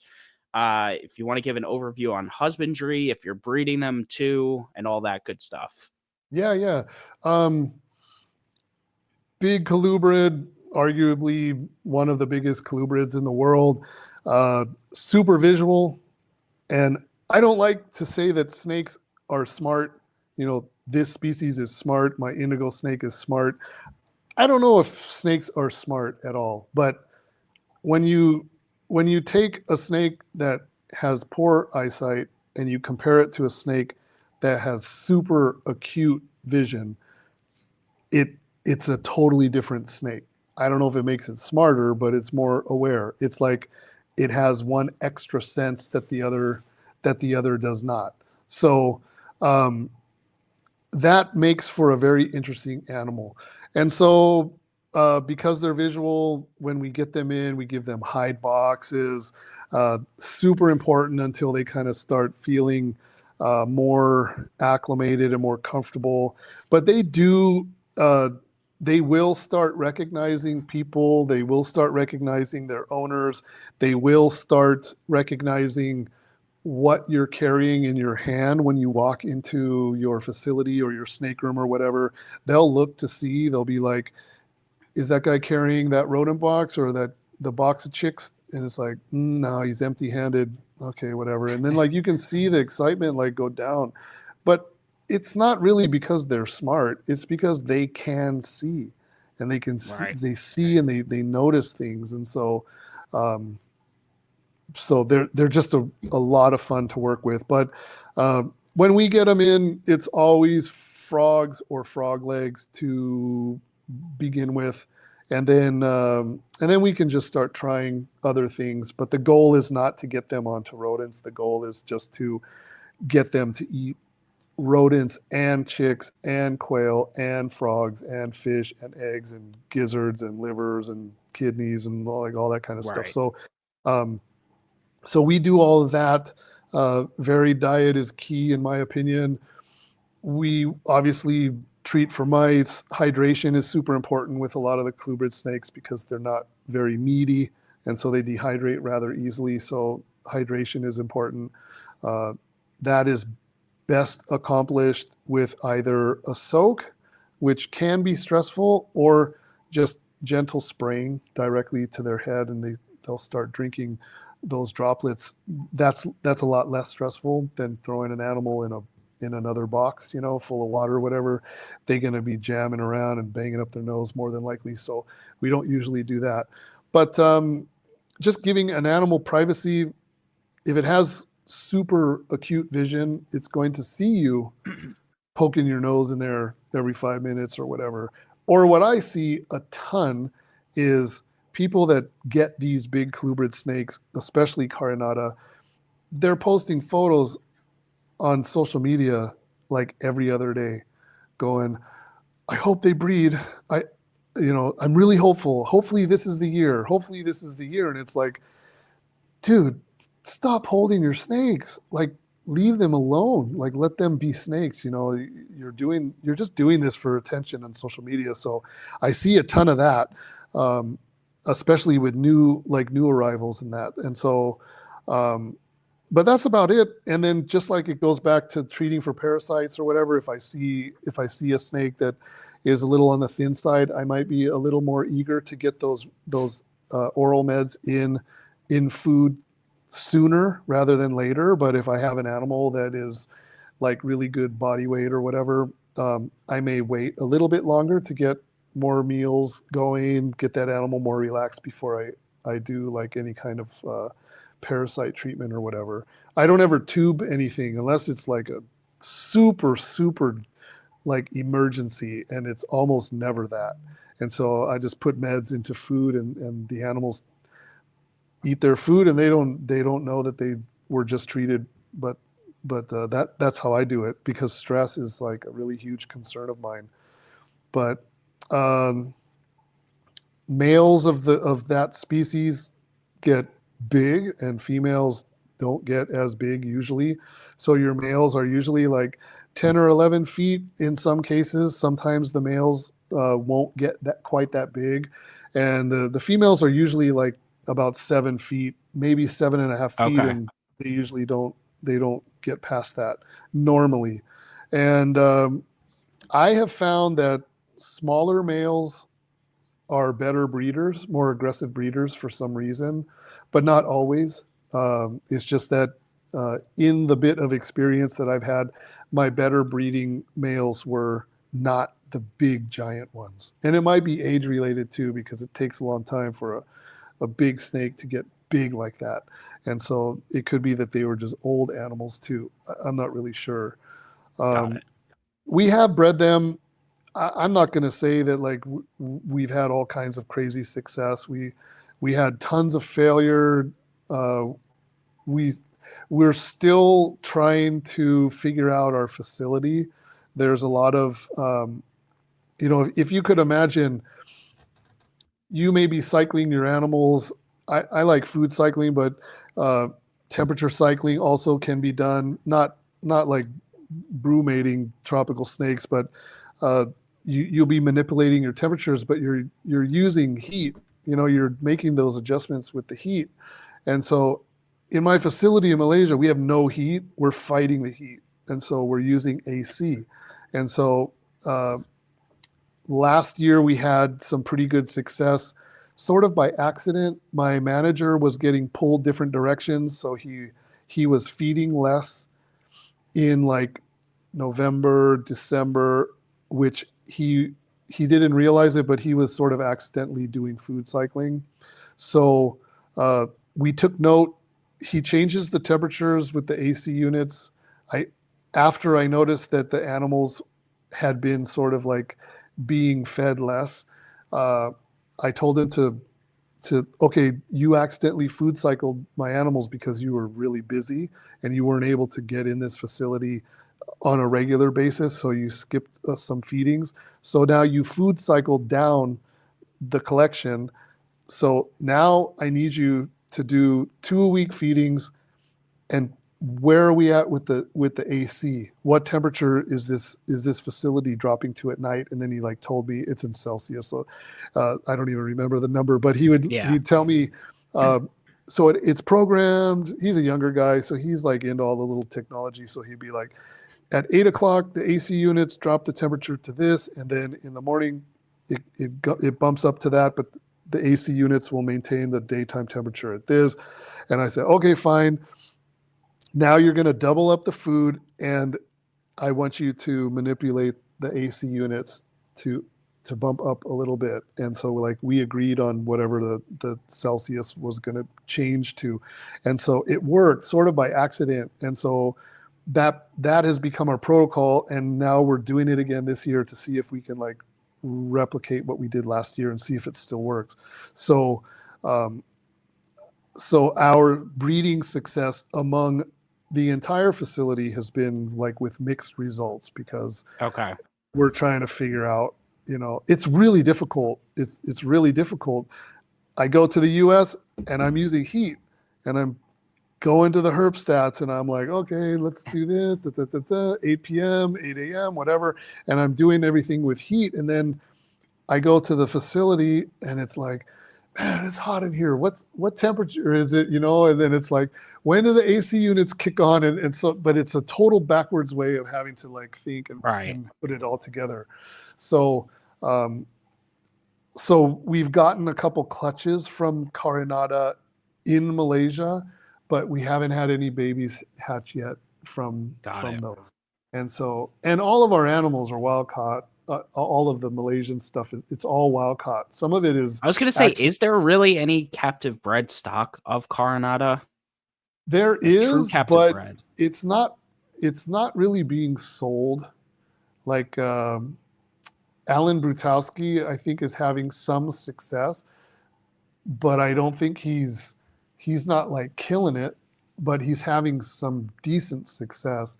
But I think he's keeping everything so far, or if he has sold anything, he's selling it kind of quietly or something. But I know in Indonesia there's some hobbyists that are having some success, and I have been able to put my hands on some of those captive bred babies and also some captive hatched babies over there. And then for the Malaysia animals, no, I think I'm pretty sure that we're the only hobbyists that have the Malaysian animals in captivity. And part of the reason is because I'm partnered with the Malaysian exporter. And so he committed to me to like go, okay, we're not sending Carinata out anywhere. And so I kind of stonewalled it, I guess you could say. So all the Carinata are going into my facility that are wild caught there. So we, I think we have probably just about all of it. And we get babies also, wild caught babies and all that kind of stuff. So it's okay. But the animals are tough to figure out. I don't know what the deal is. And they cycle randomly throughout the year.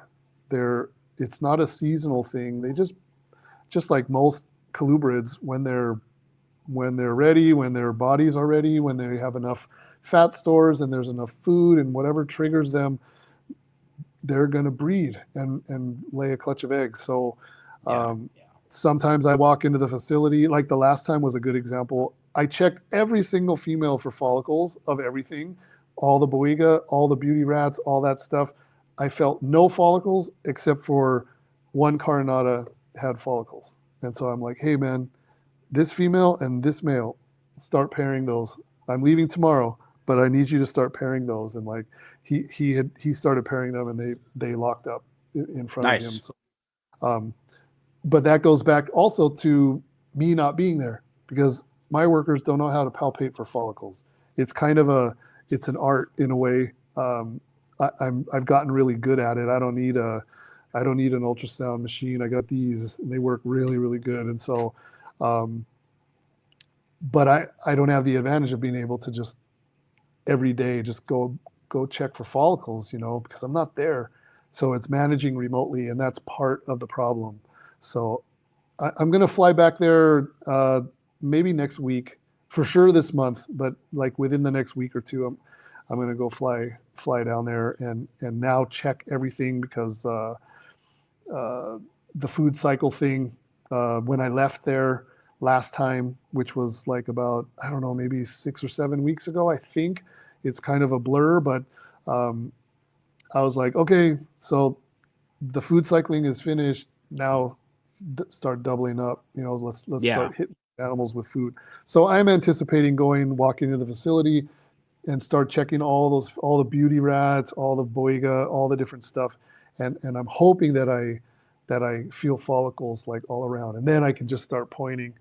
And he's real good about marking cages, and when I say I want that male with that female, I want and then so he does pretty good at managing that stuff. So maybe the Carinata, will have some luck at some point. I'm not really sure. Cool. I'm used to having lots of heartbreak with those animals, but I've gotten super, super good at acclimating those animals. I never lose one of those animals as wild caught. I don't know. Yours look big and healthy and all that. Oh, so. I don't think I've ever lost one ever because I cater to their diet. And, I know a lot of U.S. hobbyists, they're just like, I'm trying to switch it over to rodents. Everything needs to feed on rodents for most U.S. hobbyists. And so even with the Niger marginata, I think that's why so few of them are thriving in U.S. collections, because every single year there's a few little handfuls that come over from EU.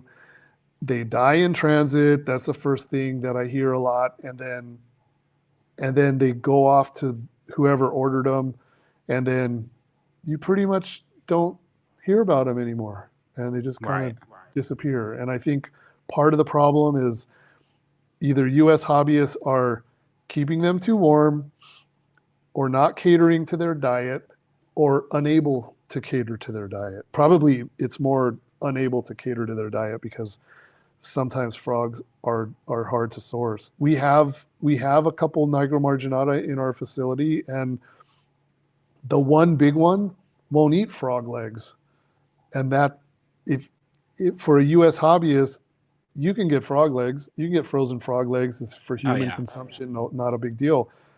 But can you get live frogs, and can you get safe ones like that? That could be a problem. Our big adult wild caught Niger marginata will only eat live bullfrogs this big, like 20 at a time, like 20 per feeding. But it's easy for us to source those because in Southeast Asia, they have bullfrog farms for human food. And so we sometimes will get even like little froglets that still have, it's like 4 legs with a tail. Those are perfect for baby carinata. Perfect size. They love them. And we'll usually only have to feed them like 2, 3, 4 weeks in a row of those before they're just like, whatever moves, I'm eating it. And it doesn't have to, no longer has to be those little froglets or whatever. But we can get that stuff. We can get the big giant bullfrogs. We can get everything from tadpoles up to giant adults. But that Niger marginata, like if that thing came to the US, whoever ends up getting it, where are you going to get 20 little baby bullfrogs per week for one feeding? Because one is nothing. Like you got to put a group of those things to constitute a meal. So like that's a challenge or whatever. So, but carinata, it's always frogs or frog legs to get them started, and then usually after a while they'll start feeding on usually like whatever's on the end of hemostats or whatever you throw in there. They'll take it. Chicks, quail, all that kind of stuff. I have some old like feeding videos that I like went around and I was like showing people how crazy my carinata were feeding, and it was like anything on the end of hemostats, they would eat it. Anything. Even if I was trying to remove a shed and they would see the hemostats and they would see something at the end of it and I'm trying to rip it out real fast, they would grab the shed and eat it. I'd be like, dude, what are you doing? I'd have to go really fast. So, Yeah. they kind of get trained like that. But very easy snakes to care for, in my opinion, as long as you just follow kind of the rule book. And we have, I don't want to keep mentioning my YouTube channel like I'm pushing it, but we have No, we have go, dude, go for it. Yeah, I was actually gonna pull up a clip from your YouTube on a different species, but we'll no get worries. there. Yeah. Yeah. But we have some masterclass videos that we've done, and so I try to put like all the protocols of all the different species into those masterclass videos. I think there's 10 of them or something, and I don't do the masterclass videos for species that I haven't like had success breeding, because I feel like to be able to put on a masterclass, I want to be able to take it all the way from like natural history, acquisition, and on and on and on down the thing. Right. And I never use other people's pictures or other people's footage.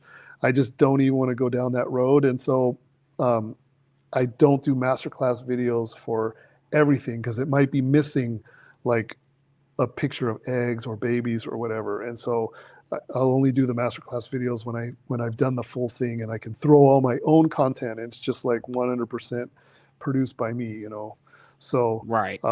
but if if there's anything that you're considering and you want to know more about it, there is a chance that we've done a masterclass video on it. And so the information is in there, and we cover all that specialized diet and all that stuff in those videos as well. So it's Cool. there. The information is out there. Yeah. Nice. And besides Carinata, Fuscus, and Nigra marginata, are there any other Pattaya species you're keeping? I'm not super familiar with the genus, so pardon my ignorance. Are there any more like out there, and do you have any more? Like what other species? Yeah, there's corals, but we're not really doing much with corals. That's like it's a smaller one.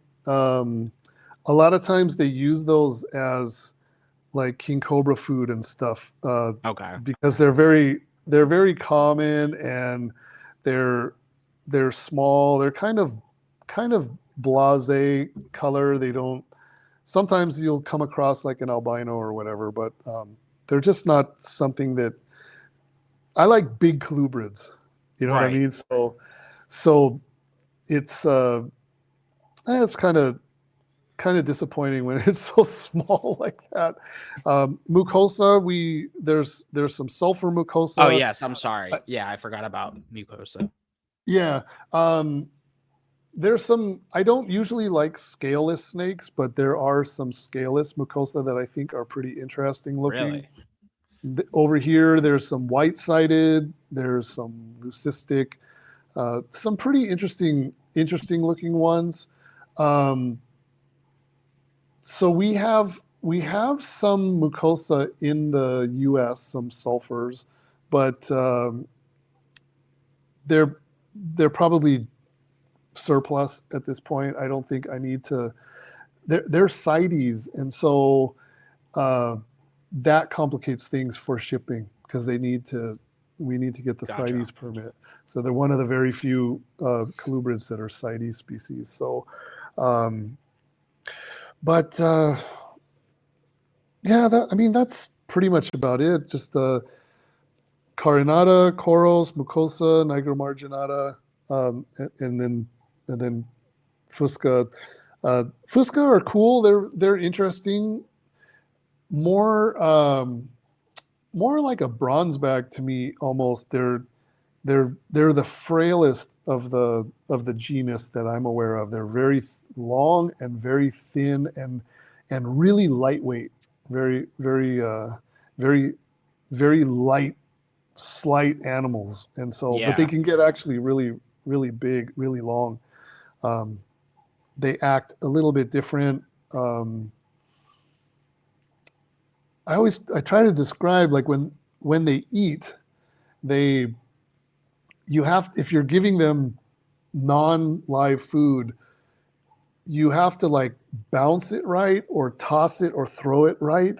It's so weird. I used to have some that they would feed on quail, baby like day old quail, and I'd have frozen ones, and like I would have to throw it and it would have to bounce just right for that animal to grab it. Um, and it didn't have anything to do with like if it landed in front of it, to the side of it, or whatever. It had everything to do with did it did it bounce and move the right way to make that animal like quickly deem it as living prey, I'm eating it, and then they would grab it. Okay. And then the other thing that was Interesting. really weird about those is that they would grab it and hold on to it and like chew. They would like in a chewing motion like a rear fang snake would do, but they're not rear fang. But it would hold prey. It seems like they always do this. They hold prey, and you can see them like manipulating their jaws, but not chewing it down. But you can see like the muscles contracting almost like you would expect to see it in a rear fang snake. And so to me, they're a bit different. They I don't know, they just don't fit. They're just a little different than all of the others. And so Gotcha.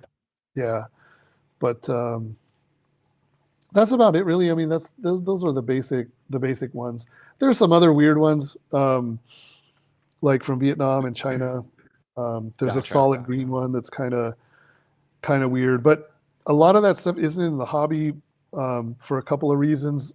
The countries that they come from may not send them out, or they need really cool temperatures. Like they're from areas that are really, really cold, and they don't do well in shipping and holding and all that other stuff. So a lot of those animals don't make it into the hobby.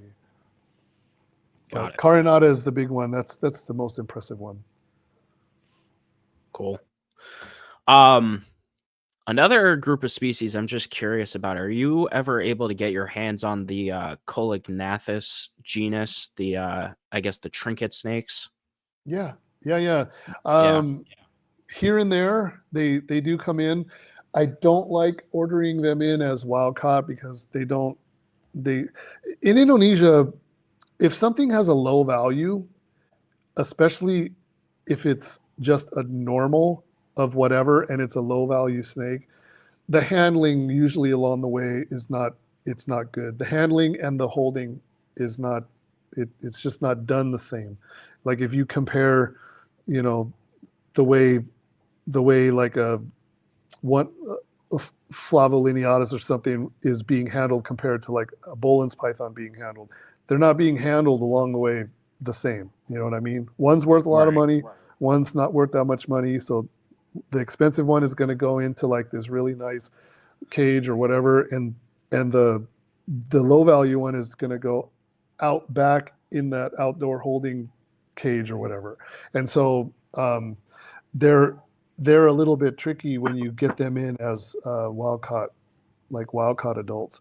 But sometimes I do get babies, and sometimes the babies are coming from hobbyists that bred them, just private hobbyists. And sometimes I'll get a message, or say, "Hey Dan, I produced another clutch of, whatever. Are does that interest you?" And then sometimes I'm able to like put them together with my supplier and then get some babies, and those tend to do really well Yeah. when you start. I'm just yeah, that genus interests me so much just because I feel like here in the US we really only see Helena, which are like the common trinkets, and then Flavolineatus, which I think the common name are like the black copper rat snakes or Yeah, whatever. But and in reading, I've mentioned this before, in reading the book by Klaus of all the, the Alafe group, there's just so many cool species out there that we do not see in the hobby at all. So many cool looks in that genus. And I'm just like, wow, I wish we could get more. And I think one of my guests had mentioned previously just where they're from, it's very hard to get them in the hobby. Just where a lot The of them are located. so the if I'm not mistaken, the Helena are an Indian species, so you're not going to see wild caught of those in the hobby. But you'll see sometimes some captive bred babies that will come from Europe or maybe from There's U.S. some people doing good stuff with the captive bred Helena here. I'm seeing Oh, them okay. more commonly now. Is it okay? Okay, fine. Yeah. But yeah, the black coppers you'll see, and then the radiated you'll see, and so a lot of Right. times people will mix up the Helena and the radiateds, especially as babies. They look very very similar, but all that stuff does good if you can get captive hatch babies or captive bred babies, and sometimes the wild caught stuff does good, like that white. I don't know if you saw it. We have a white phase. I don't even know if I want to call it a white phase, but a really weird white radiated rat snake. It's a female. It's actually Okay. I shipped it to the U.S. I imported it into the U.S. and then I re-exported it back to Malaysia, so it's in my facility in Malaysia. But it's white and it's really pretty. But that was a wild caught adult that is thriving. But again, somebody's going to see that color morph and realize that it's something special, so it's going to be treated really well. And compared to like just some wild caught normal, it's like, it's just a radiated rat snake, just whatever. But that animal clearly was treated really, really good by the previous owner. And so I have that Nice. animal in my facility. But yeah, we see all that stuff, but it's just a matter of if I get offered babies, then I'll go for it. But if it's just wild caught stuff, I usually don't want to deal with it. It's just not Gotcha. worth it. Yeah. Cool. Yeah. Then some others. I watched this video of the beauty rat snakes that you did, and shit, man, these blue beauties you have are blue as hell. I'm just pulling up the clip from YouTube, but man, I feel like these are some of the best, and maybe it's just because I haven't seen them a whole lot myself, but some of these blue beauties you have like are just blue. They're just super, super nice looking, man. Yeah, they are really nice. I've noticed that in the hobby, there's a lot of blue beauties that aren't blue, and so Well, I've it's noticed that as well recently, and it was funny that you were saying that in the video, and I see a lot of them that are freshly hatched and even have a little bit of size to them that are very yellowish. And I'm just like, are you sure that's a blue beauty? And I'm like, I so guess we'll see when it gets older, but well in Vietnam, you get a blue phase, and then there's also like a yellow phase or a gold phase. The dominant color is usually more leans towards the blue one. So maybe like out of 10 blue ones, one of them will be like a yellow phase or a gold phase. But also, when you see them as captive bred, for me, I'm sometimes looking at it like, are we sure that this is like what you're saying it is? The babies will never come out blue, that they'll right. exhibit that color later, but there are gold colored blue beauties. But I just like if I see a wild caught gold one, then it's like, oh, it's a blue beauty. It's Calocyanus, but it's a yellow phase or a gold phase. But when I see stuff like that in the hobby, I'm always kind of like, I don't know. See, that's another thing that we're doing. So like, we have really nice blue beauties, like you just said, but I was able to get my hands on some wild caught blue beauties, like wild caught. So I want to incorporate those wild caught animals into my blue beauties, and to my surprise, a lot of the wild caught animals are actually really nice and blue. Not quite as nice as mine. I think mine Mine are captive bred, but I think they've been sort of selectively bred to pull more blue out. But I'm also a little bit disappointed by what I see out there. I don't see so many of the big ones anymore, because blue beauties, they get big. The Yeah, males can get really, really big. But I'm not seeing any super big ones around anymore like I used to. And so I don't know what the reason for that is, but I suspect that it might be because it's been so long since there's been any wild caught blood, in the mix. And definitely a so, good chance. yeah, so we have some wild caught stuff. I showed a couple of them in the previous video. And we have a couple of more beyond that even. So, and we have some I haven't even seen yet. So, I'll be happy to, excited to see those when I get back to the facility. A couple more trickled in, but I want to incorporate that wild caught blood back into my stock. If anything, just to freshen things up, make more robust animals, maybe bring the size back, those sorts of things. That stuff's important to me. Definitely. So, yeah.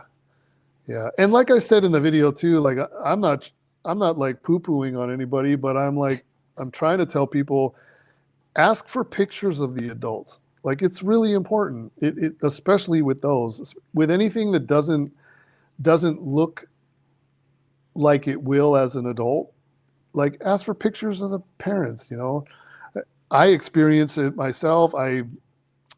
Like 2 years ago, I started coming across some like ball python breeders at expos that would have like a display, and suddenly there's some blue beauties for sale, like baby blue beauties on the ball python table, and then I would be like, oh, that's interesting. And look, and I say, do you have pictures of the parents? And then the answer is always the same.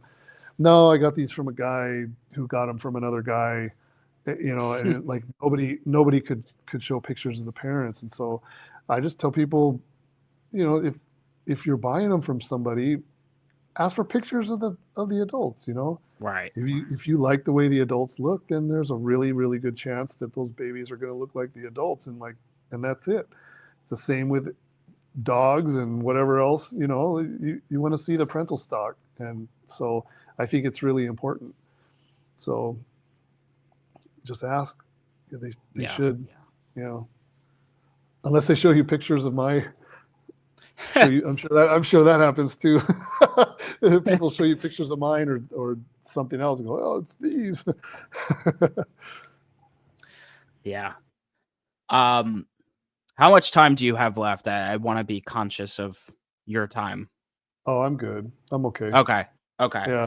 Only the fish might be like, hey, can you turn these lights off? But it's okay. Yeah, I wanted to mention those because you said you had no reptiles, but you got that.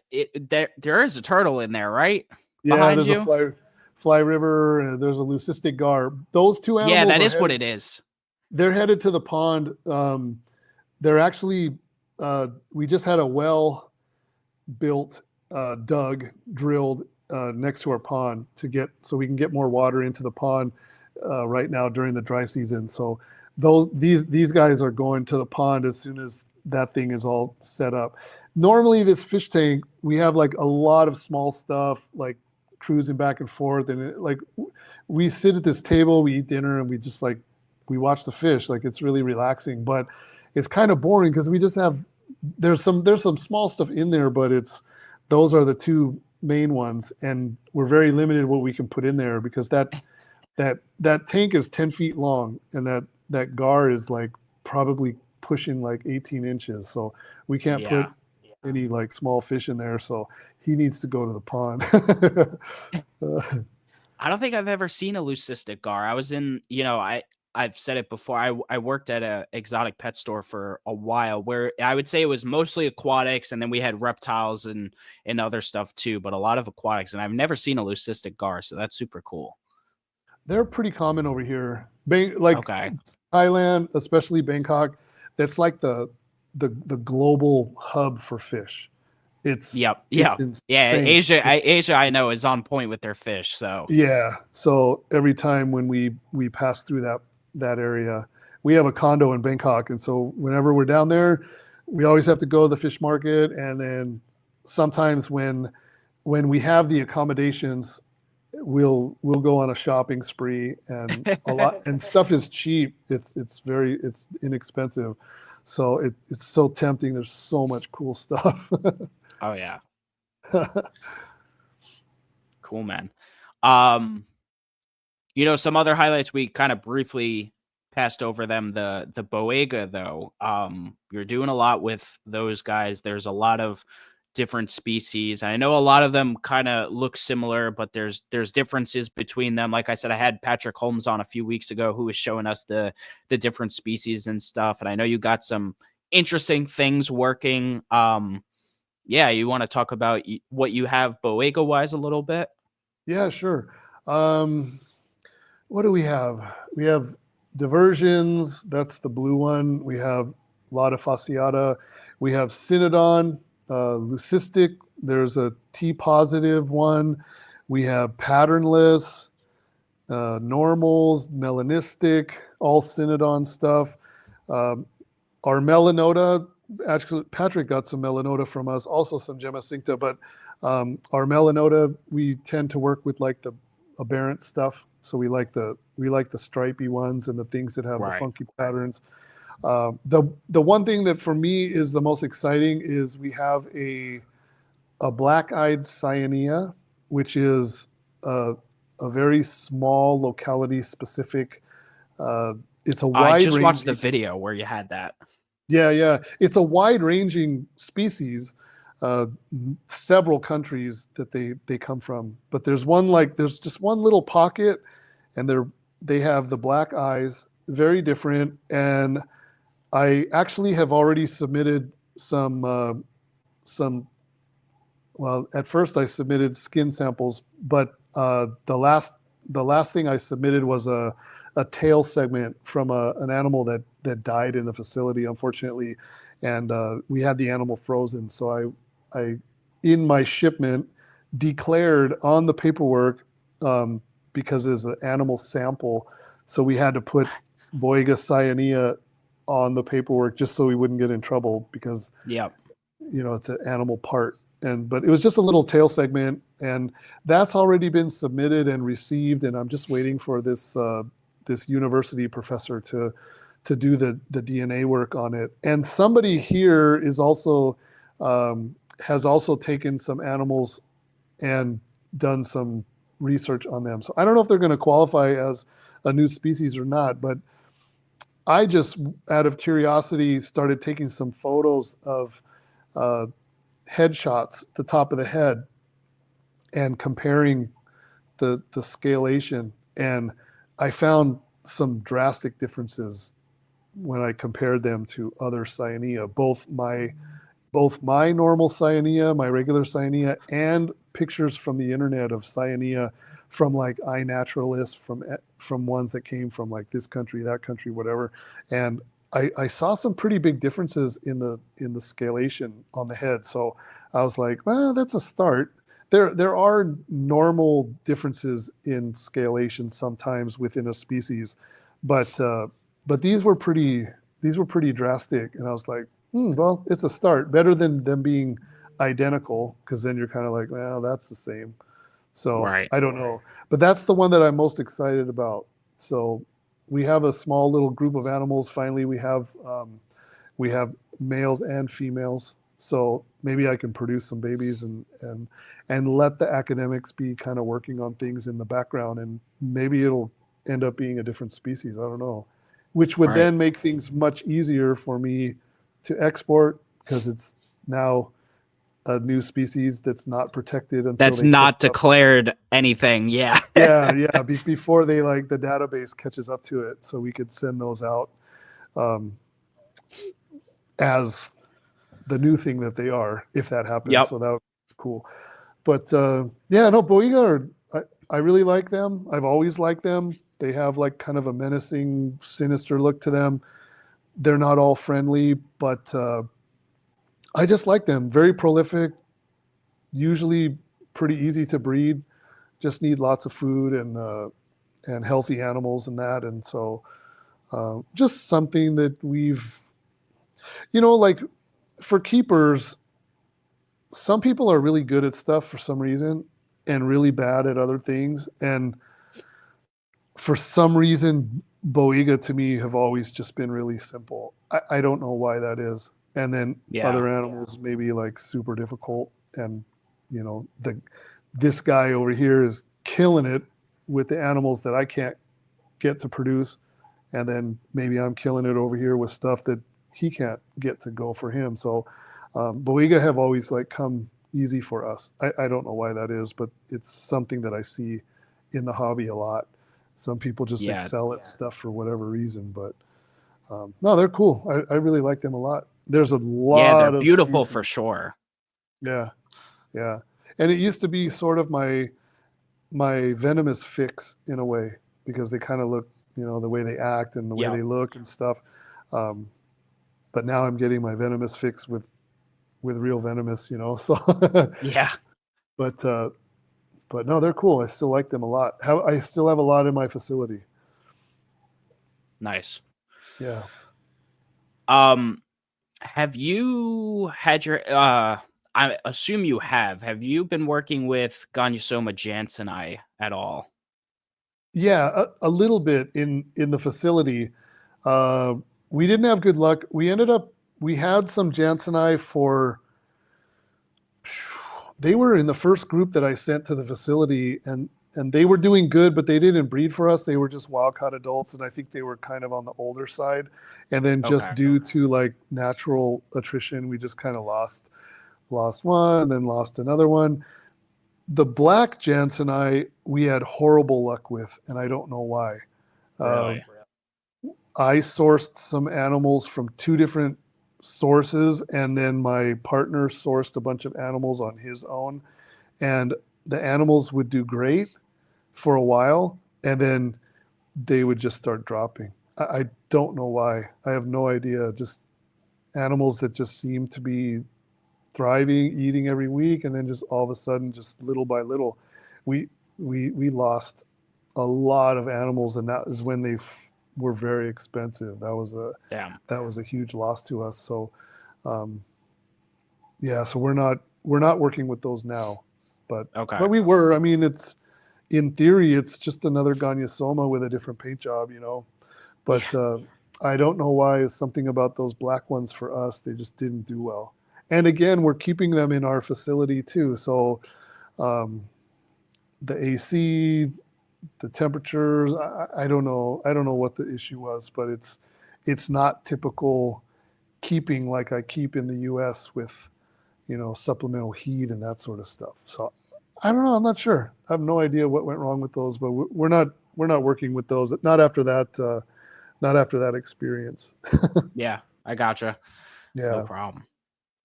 Yep. Um, cool. Kind of getting into some wrap up topics now. Yeah. One thing we discussed before, we got started, before I hit the record button, Yeah. you take on a really good role in the industry for where it's at as this guy who provides high quality, whether it's both captive bred and wild caught animals to the US hobby, and it really helps to stimulate it. And we'll always need that if we want to continue the success of the reptile hobby. So how does that kind of make you feel to be in this, I'll call it almost a position of power, because you do hold a lot of power in what you do and the stuff you're getting over to the country. Right. Um, yeah. Good question. I'm just trying to do as much as I can while I can, and Yeah. I I don't I, I don't want people to take this wrong, but I don't see anybody coming up after me doing what I'm doing. I just don't. It's how many people are that serious? How many people marry into like a foreigner? Like I'm married to a Thai person. That's a huge reason why I'm over here. Um, Right. I got into these long-term partnerships, these business relationships that have been flawless with these people, and develop these relationships if I was a dipshit, could I have developed a good relationship with these people? Like, it has to do also with me and another dude clicking, like being respectful, or him trusting me and me trusting him, and all these things. Like the chemistry has to be there. It's so many different things. Me being respectful when I meet people in another country, respecting their culture, not accidentally being offensive by doing stuff that I'm not paying attention. There's just so many things that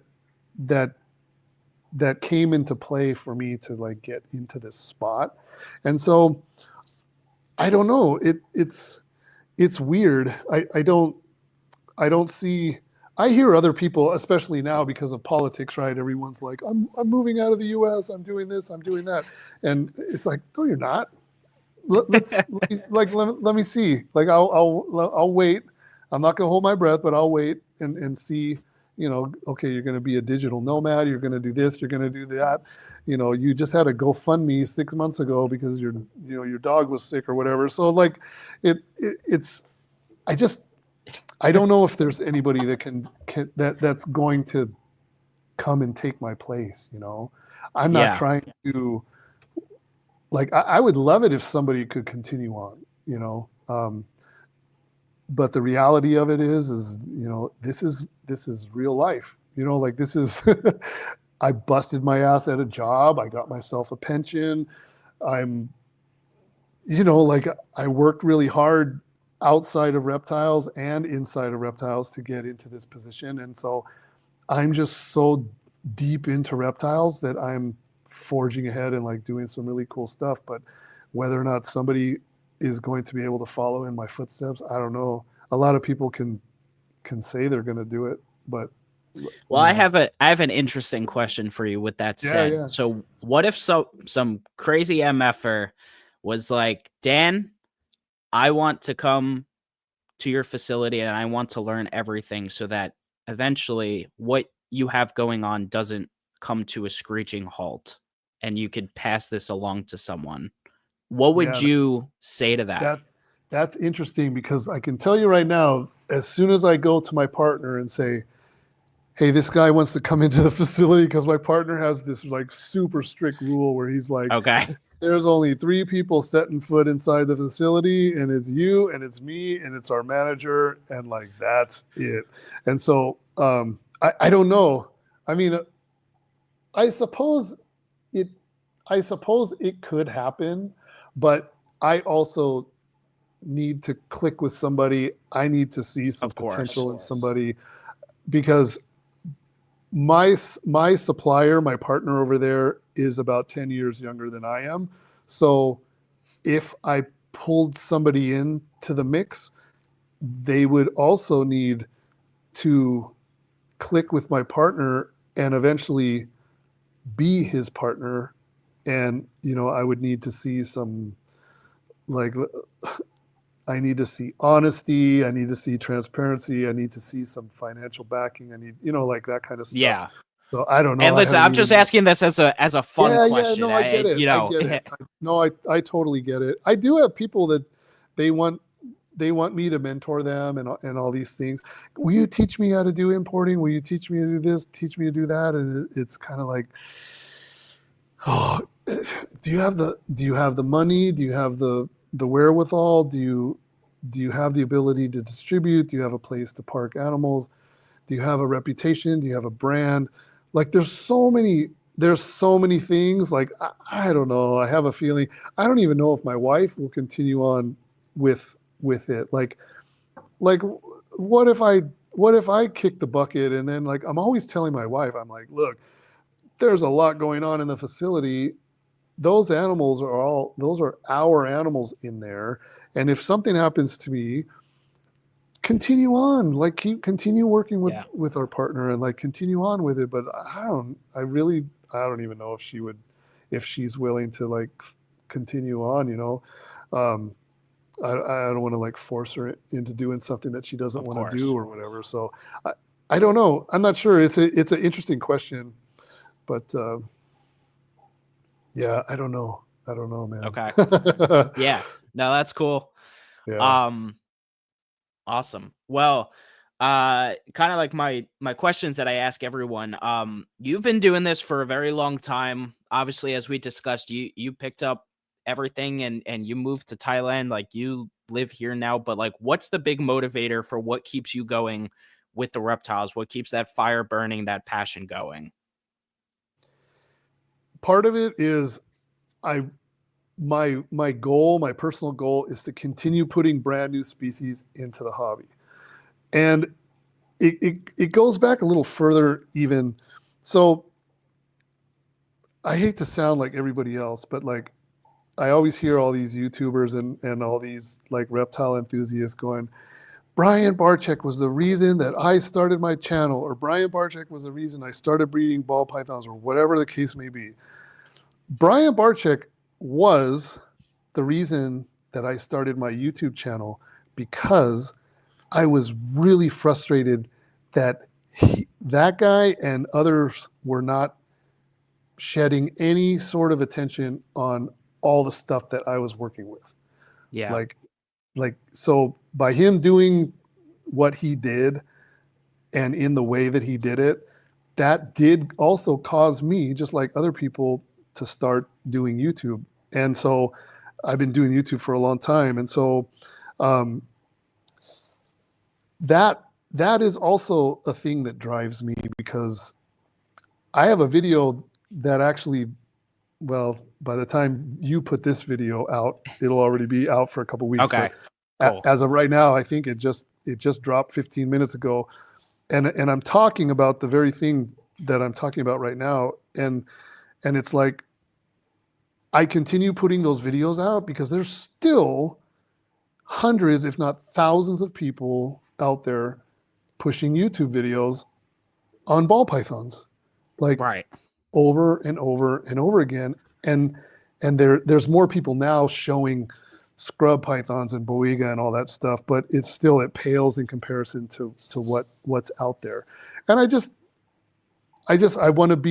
I want to continue showing people that there's way more out there. And it's the reason that I started doing YouTube, and it's the reason that I'm still doing YouTube. And bringing new species into the hobby, that is like that's an action, but bringing new species to YouTube is also something that provides education and awareness and shows people. Oh, It's yeah. like, what? I didn't know that existed. That's really cool. Did you see this thing on DM's channel or whatever? And so I just keep on rolling. And so like I'm motivated by that to not only Yeah. keep this channel rolling, but also to be bringing new animals in real life into the hobby. And then of course bringing the awareness at the same time. It's all related. It's the same thing. It's just that one thing I'm actually physically doing it, and I may be filming myself doing it in the process of doing it, and then it becomes content. So that's what drives me. I love it. I just like, that's a thing. It's exciting. It should be exciting to everybody, really. All of a sudden, it's like I pull a rabbit out of a hat and go, "Hey, check this out!" This new thing, and it's Yeah. like, oh my gosh. I've said this before in other. I don't want to go on forever, but there is a new scrub python that I found in Halmahera, and it comes from this little micro locality, and it turns out that there's another super similar one with a different color phase that's coming from another locality, and it's brand new. It's a totally new thing. I held a couple of them. I filmed it. I omitted it from my YouTube video at the time. I still have the video, the original content. I've never put it out there, but like, that's coming. That's coming. I'm working on it. That's something that I'm working on, and I went way overboard because of that. That snake motivated me to make some big moves over there. But in time, like, that'll be a brand new thing, and a lot of people are going to be pretty freaked out when they see it. It's like, You got to get whoa, those to dude. Stephen Cush. Yeah. Yeah. I think a lot of people will be interested in those. But like if I put it in my video and then Stephen Cush and everybody else going to be talking about it, they don't know anything about it, but they're going to be talking about it. And then it's like, no, just wait. Let me wait. I'll reveal it when I have, a couple of pairs in my facility or whatever. Then there'll be a time to reveal it. But that's a new thing. It's super exciting to me. It's super exciting. That motivates me also. So new stuff. It's exciting stuff, I think. Yeah. A question I forgot to ask during the midst of what we were talking about, what is a colubrid that you have, besides the ones we kind of highlighted, that you think is underrated that could make a good species for the hobby? So aside from like Pareas, the beauty snakes, Boega, what's something you have that you think is maybe unique, something we don't see too often that would do quite well? Oh man, that's a good question. This is a problem that I encounter all the time. I forget how much stuff I have in the facility, and like there are animals that would be a great answer to that question that I know for a fact that I'm forgetting about right now Yeah. because I have so many things going on at the same time where I'm like, I'm working on these, I'm moving this over here, I'm moving this over there, and like I very often forget. Like I walk into the facility and go, oh man, I forgot I ordered those. I don't know, man. That I don't think I can answer it right now. No Ask me problem. again ask me after I walk through the facility, and then like I'll give you a way better answer. Okay. Yeah, yeah. No But problem. there are animals that are like surprisingly like easy feeders, easy to breed. Lots of stuff that kind of fits that description. But at the same time, beauty rat snakes would be like, if you didn't mention it and say besides X, Y, and Z, like I would totally be answering that question with beauty rat snakes. Just Right. because Right. they're easy to breed. The babies are easy to raise. They're not specialized feeders. They're very forgiving temp wise, husbandry wise. You can make lots of mistakes with them. They can tolerate heat usually pretty okay. They can tolerate cold really well. And so, yeah, it's that would be my answer if you didn't say except those. Yeah. Gotcha. Yeah. All right. Cool. Um, I'd say on like a shorter term basis in the next 3 to 5 years, what does the future of DM exotics kind of look like? And not to say to reveal your grand plans, but like Yeah. in general, what is the trajectory you're heading towards? Yeah, that's an interesting question. It seems like every year I'm making all kinds of adjustments, and I make the adjustments according to uh, local laws, federal laws, different like different nations doing their laws. Right. I don't know. I'm I'm just paying attention to like everything that's going on around me, and I'm making all of these adjustments as I go. Um, I think just kind of going along the same path that I'm doing now, but just paying attention to everything and making like the necessary adjustments along the way. But I don't really have any huge plans to like be that guy or this guy or the biggest of this or whatever. I'm I'm I feel like I'm somewhat at the end of my road, and then I'm just going to keep sort of riding this the way it goes. Um, I listen to a lot of like motivational speaking and that sort of thing.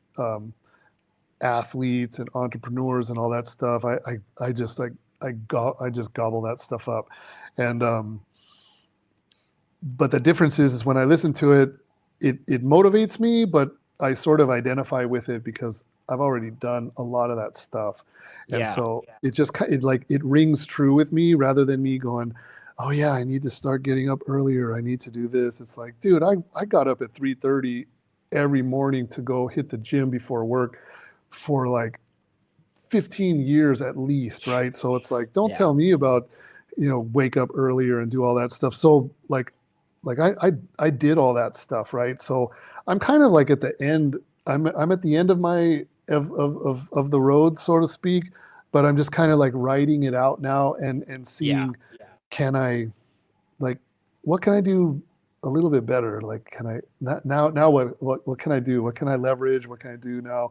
And so like I'm kind of at that point in my life, but I'm not trying to like take over anything like that. I'd love for my YouTube channel to continue growing. That would be awesome. You it put is great growing. content out there, so it deserves to grow for sure. Yeah, I saw you post that viral short. That that did some amazing things for my channel. My gosh, Oh yeah.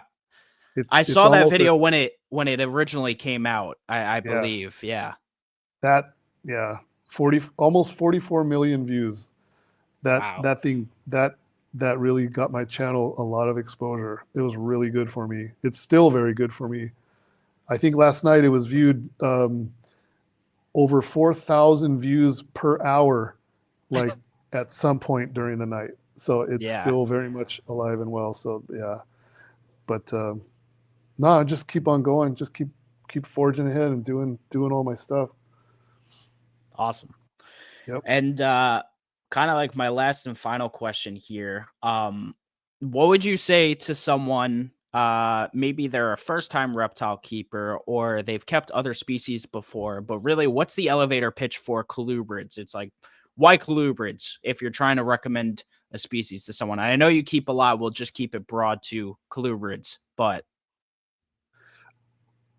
Uh, there's a few things that are part of that. Size. Um, I think people should be avoiding animals that get too big.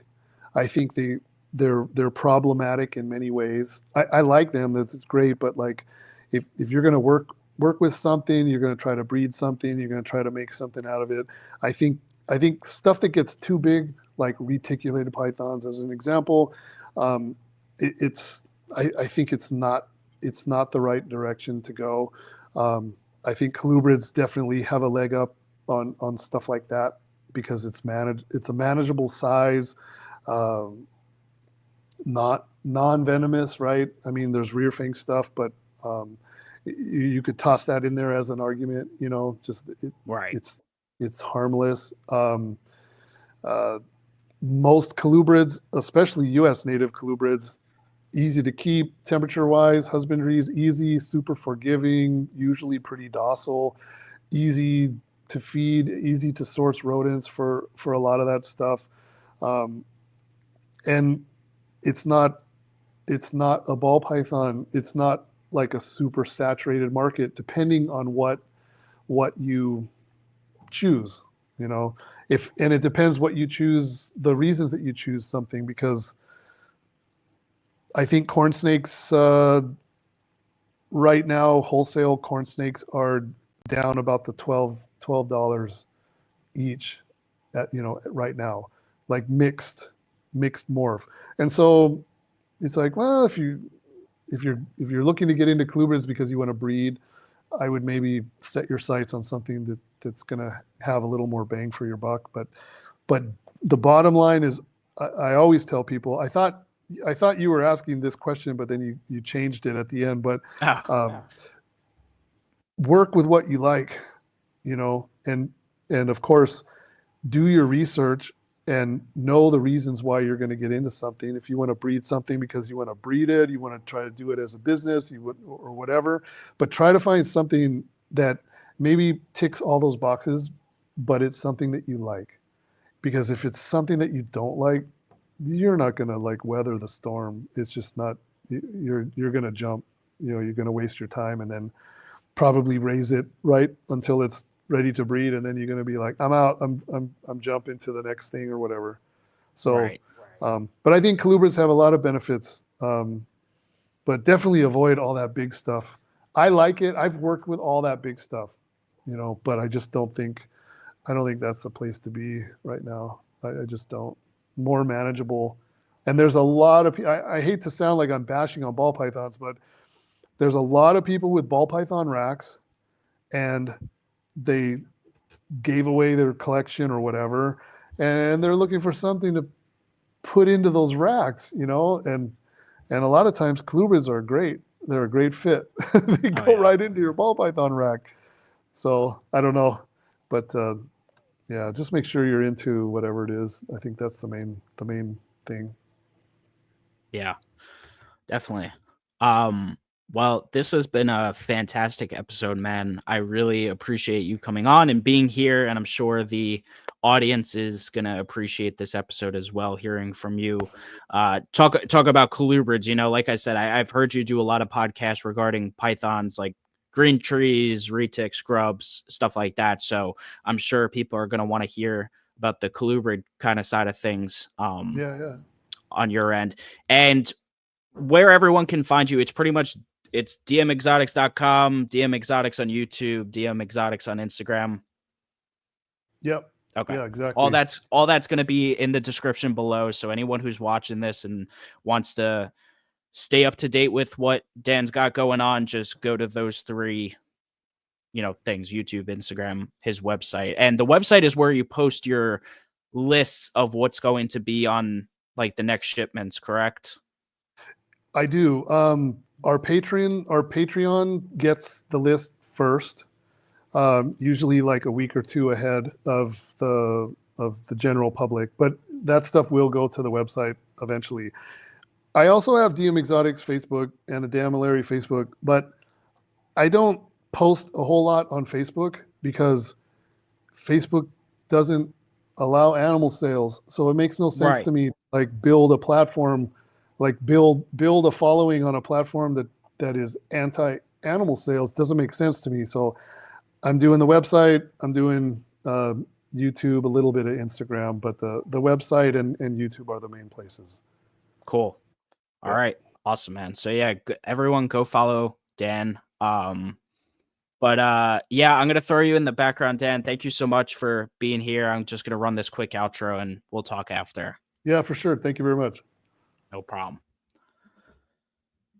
Guys, what another fantastic episode of the Colubrid Corruption podcast. I really hope you all enjoyed that one, getting some insight about what it's like to do the whole import-export thing. Really cool. I really enjoyed that. I hope to maybe get a snake from Dan eventually. That would be super cool. But yeah, if you guys enjoyed this one, again, this is being recorded in advance. If you join the Meteoric Serpents Patreon, first link in the description, you'll be able to get early access to pre-recorded podcasts like this. So feel free to do that. Also a cool community of Colubrid enthusiasts. Make sure you hit a like and subscribe on today's podcast. Really helps us out trying to push to that 1,100 subs. Leave us a 5-star review on the major audio podcasting platforms, Apple, Spotify, all of that good stuff. Thank you to Show Me Reptiles for sponsoring the show. But that is it for today, guys. Again, this was episode number 59 of the Colubrid Corruption podcast with Dan Mulleary of DM Exotics. I hope you all enjoy the rest of your day whenever you're listening to this, and I'll catch you on the next one. Peace.